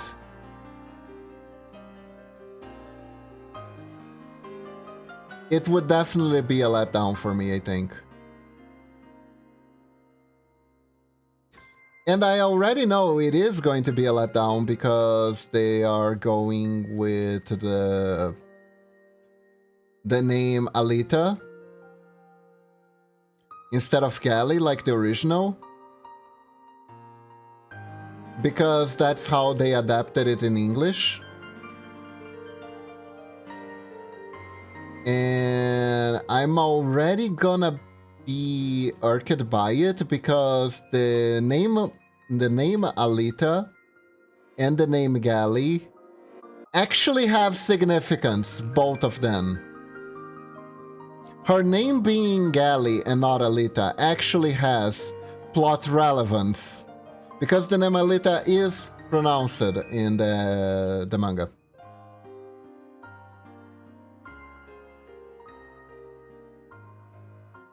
It's a very important identity thing, and I have no idea how they adapt it, just because of a really whimsical change in the naming. Okay, how to describe it? Have you watched the One Piece series? No, but I read the manga. Let me guess, I can't watch the live action because I read the manga?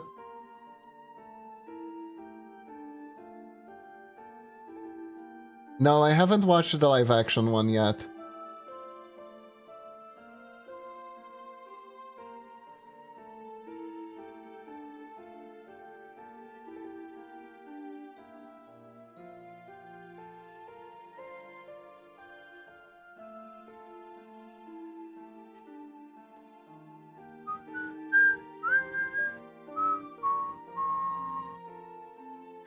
Live action one is like Battle Angel. I see.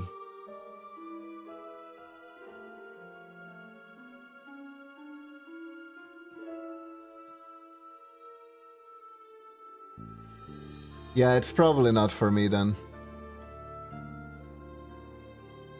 And that's okay. Sometimes, when you're a fan, you have to look at part of the works within your fandom and go, this is fine. This is not for me. I'm okay with that. I can live with that.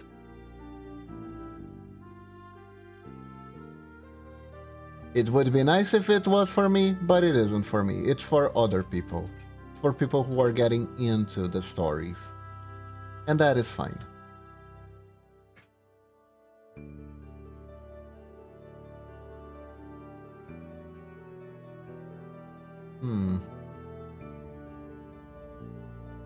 You can enjoy it, it has a soul, but it's a bit of a different take. I see, I see.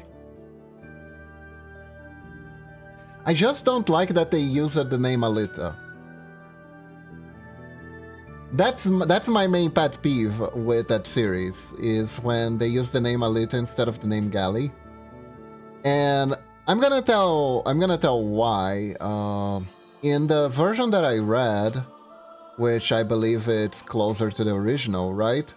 Alita name is Callie, and that name is given to her by the doctor that helps us as a temporary name. He is kind of an adoptive father figure to her. And he gives her the name Callie, which is the name of his dead cat, which was also male. So it's like completely random ass garbage name he makes up on the spot, because he was like, I mean, she is gonna get her memories back at one point, so why should I even think too much about it? Then we'll know what her real name is. This is just a provisory name. But it's... as a character, he is such an important father figure to her that no matter what happens, she sticks to that name to the end. And there is a moment where scientist villain is trying to mess with her feelings, and he creates a perfect dream world inside her head where she can live happily with her father figure, her first crush that died. All those horrible things that all happen in her life are undone in that dream world. But in that dream world, her name is Alita. Her name isn't Gali. Her name is Alita. That is the identity that the crazy scientist gives to her. Alita is the identity that the crazy scientist gives to her. And she keeps having visions of this cat, which is the cat that's supposed to be dead. And the cat keeps staring at her whenever she feels like she's being pulled into the fantasy. And the cat name is Gali. It's her true identity. Her true identity is the dead cat. And the cat pulls her out of it. And it's like, I'm not Alita, I'm Gali. That stuck to me too much. So I can't see her as Alita because of that. Alita is the fake Sona. It's super interesting. You have no idea. Like, you have to tolerate a lot of splattered brains being drawn all over the manga because it's ultra gory. But if you can get past through that, it's like a really gut-wrenching story about finding yourself, identity. Because the guy who made it uses the aspect of the cyberpunk aspect of changing your body.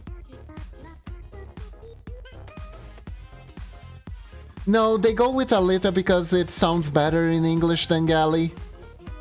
That's the only reason.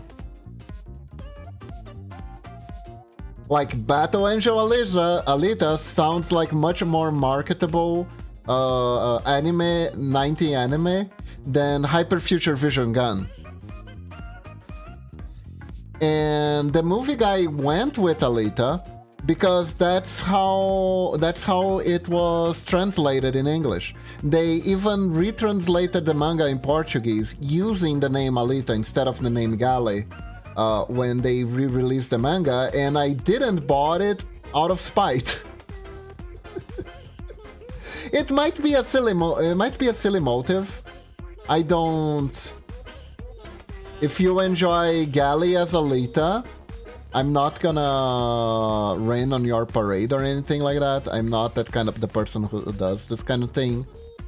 But it's like a pet peeve of mine. It's like, man, there are so many narrative beats attached to that name, and you're gonna throw it all away to be more marketable? Come on. Come on. Come on. You know?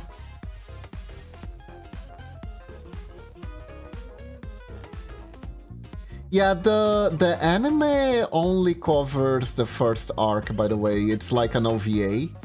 It never got a proper anime adaptation, which is a shame. But at the same time, it's hyper-violent, so I kinda get it.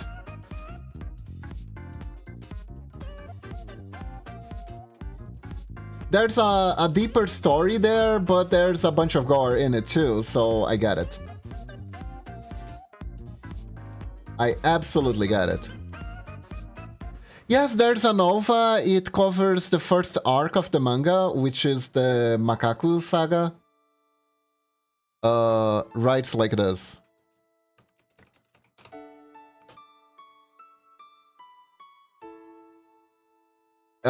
Which is the first main. I think he's the main antagonist of the movie too. He is very much Alita's antithesis in that he is driven by his body, unlike Alita. And it's like and like the fight between both of them, it's kind of like a clash of what makes a human, right? Is it nature? Is it our bodies that makes us who we are, or is there something more?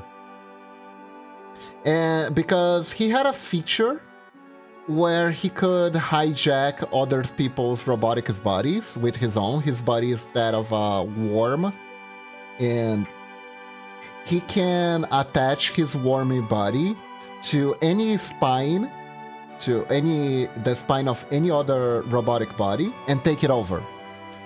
So she ends up killing him by accident one day when he was in a body that made him kinda dumb, so to speak. And he survives, he finds another body, and he starts obsessing over her.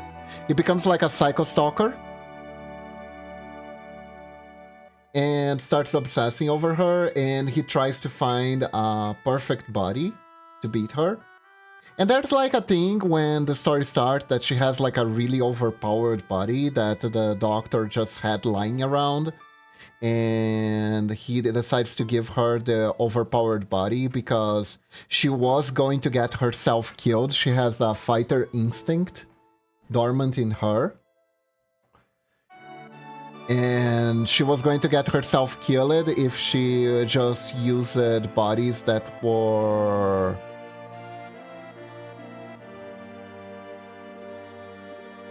Yeah. There was like this big war with Mars, right? And there are still like some war relics scattered about in the city. And that's actually plot relevant to the final season.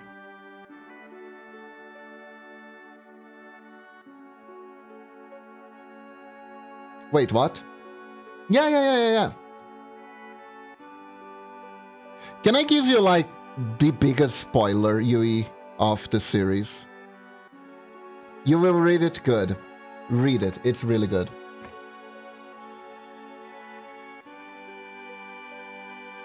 Just don't read it if watching Splattered Brains is too triggering, though, because there's a bunch of that. The mangaka took a lot of joy of drawing that, so yeah.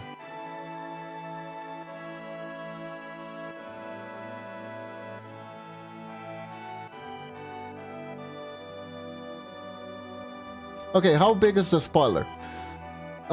It just reveals the whole reason why the city even exists. And even worse, what's at the top of that tower in the middle of the city? Because, you know, the one that people worship, I think it was called Zalen or Juru, I don't remember. I think it was called Zalen.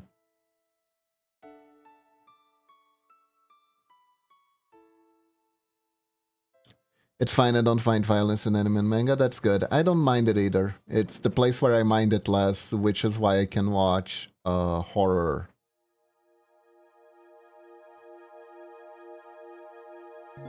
Good luck, Yui. I hope you enjoy yourself.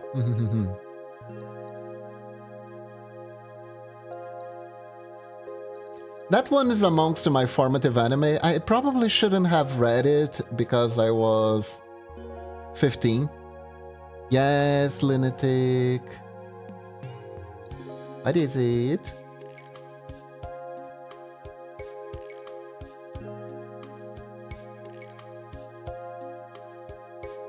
Yeah, but have you seen Devilman? I've seen it. I didn't really care too much for it. Gonna go sleep now? Alright, Lunatic. Have a good Nini. Thank you for joining us today.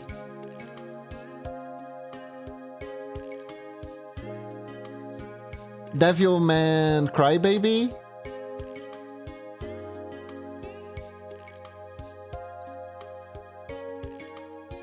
I seen it, but it didn't really click with me for whatever reason. Thank you for the reading, Lunatic.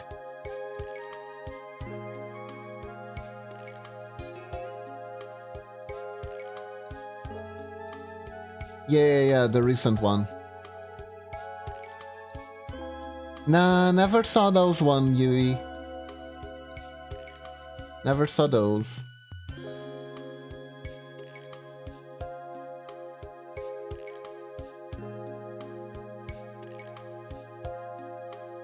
I don't know, it doesn't look good.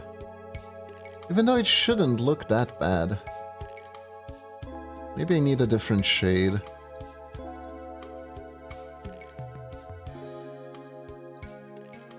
Should give it a try when you get free time? I'll try. If I remember, I'll definitely try. Tomorrow I shall motivate myself to rig again after I get info. Okay. Good luck, Lunatic.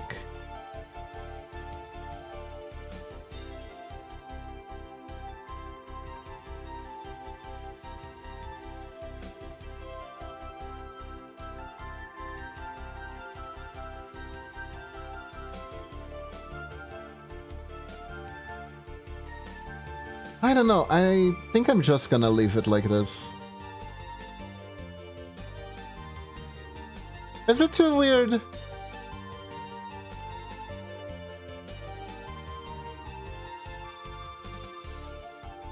It's a novel where he tears a monster boob and eat it.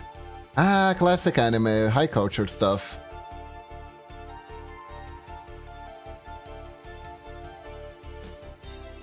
Looks nice, okay. We haven't animated this at all. Do I want to animate it? I think I do, right?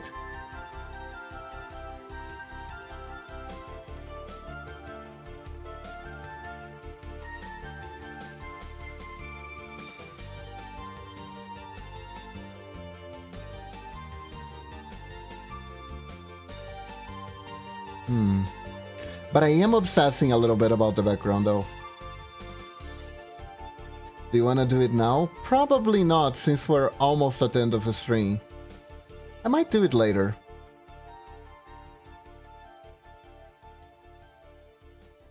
Think I'll do it later. Hold up, let me see if I can make a few adjustments here. Maybe some tethering will help put this apart here.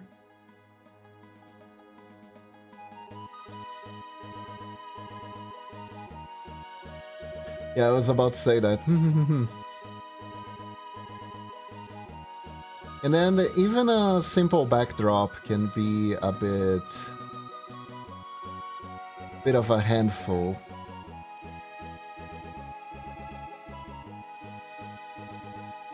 Yeah, fresh eyes are always good. It's true.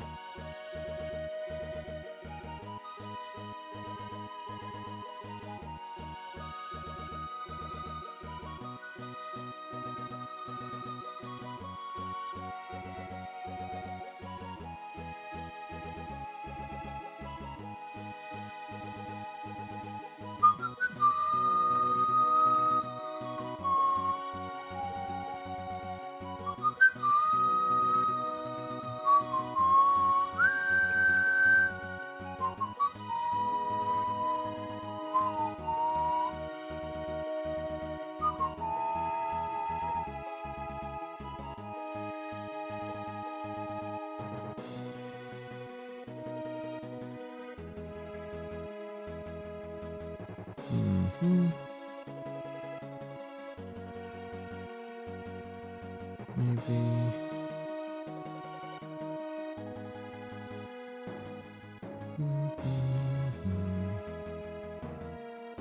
I mean, this is a little bit better.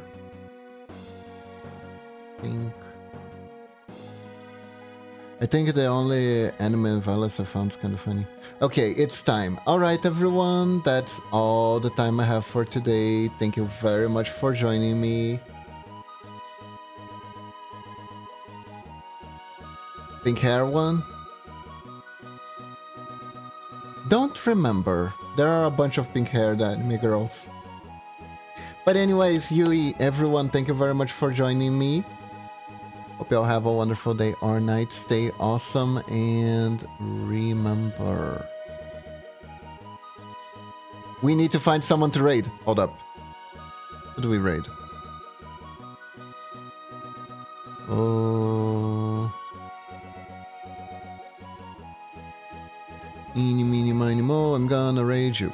There we go. Found someone.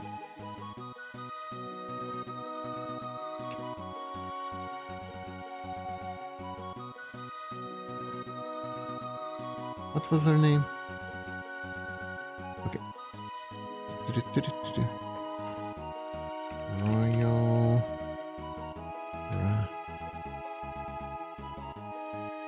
There we go. Alright everyone, thank you once again for joining me. I hope you have a wonderful day or night. Stay awesome. And if you think you're in doubt, remember, Shuriken! Bye-bye everyone! Have a good one! Oh, and I remember Elfen Light. That one was fucked up. Bye-bye!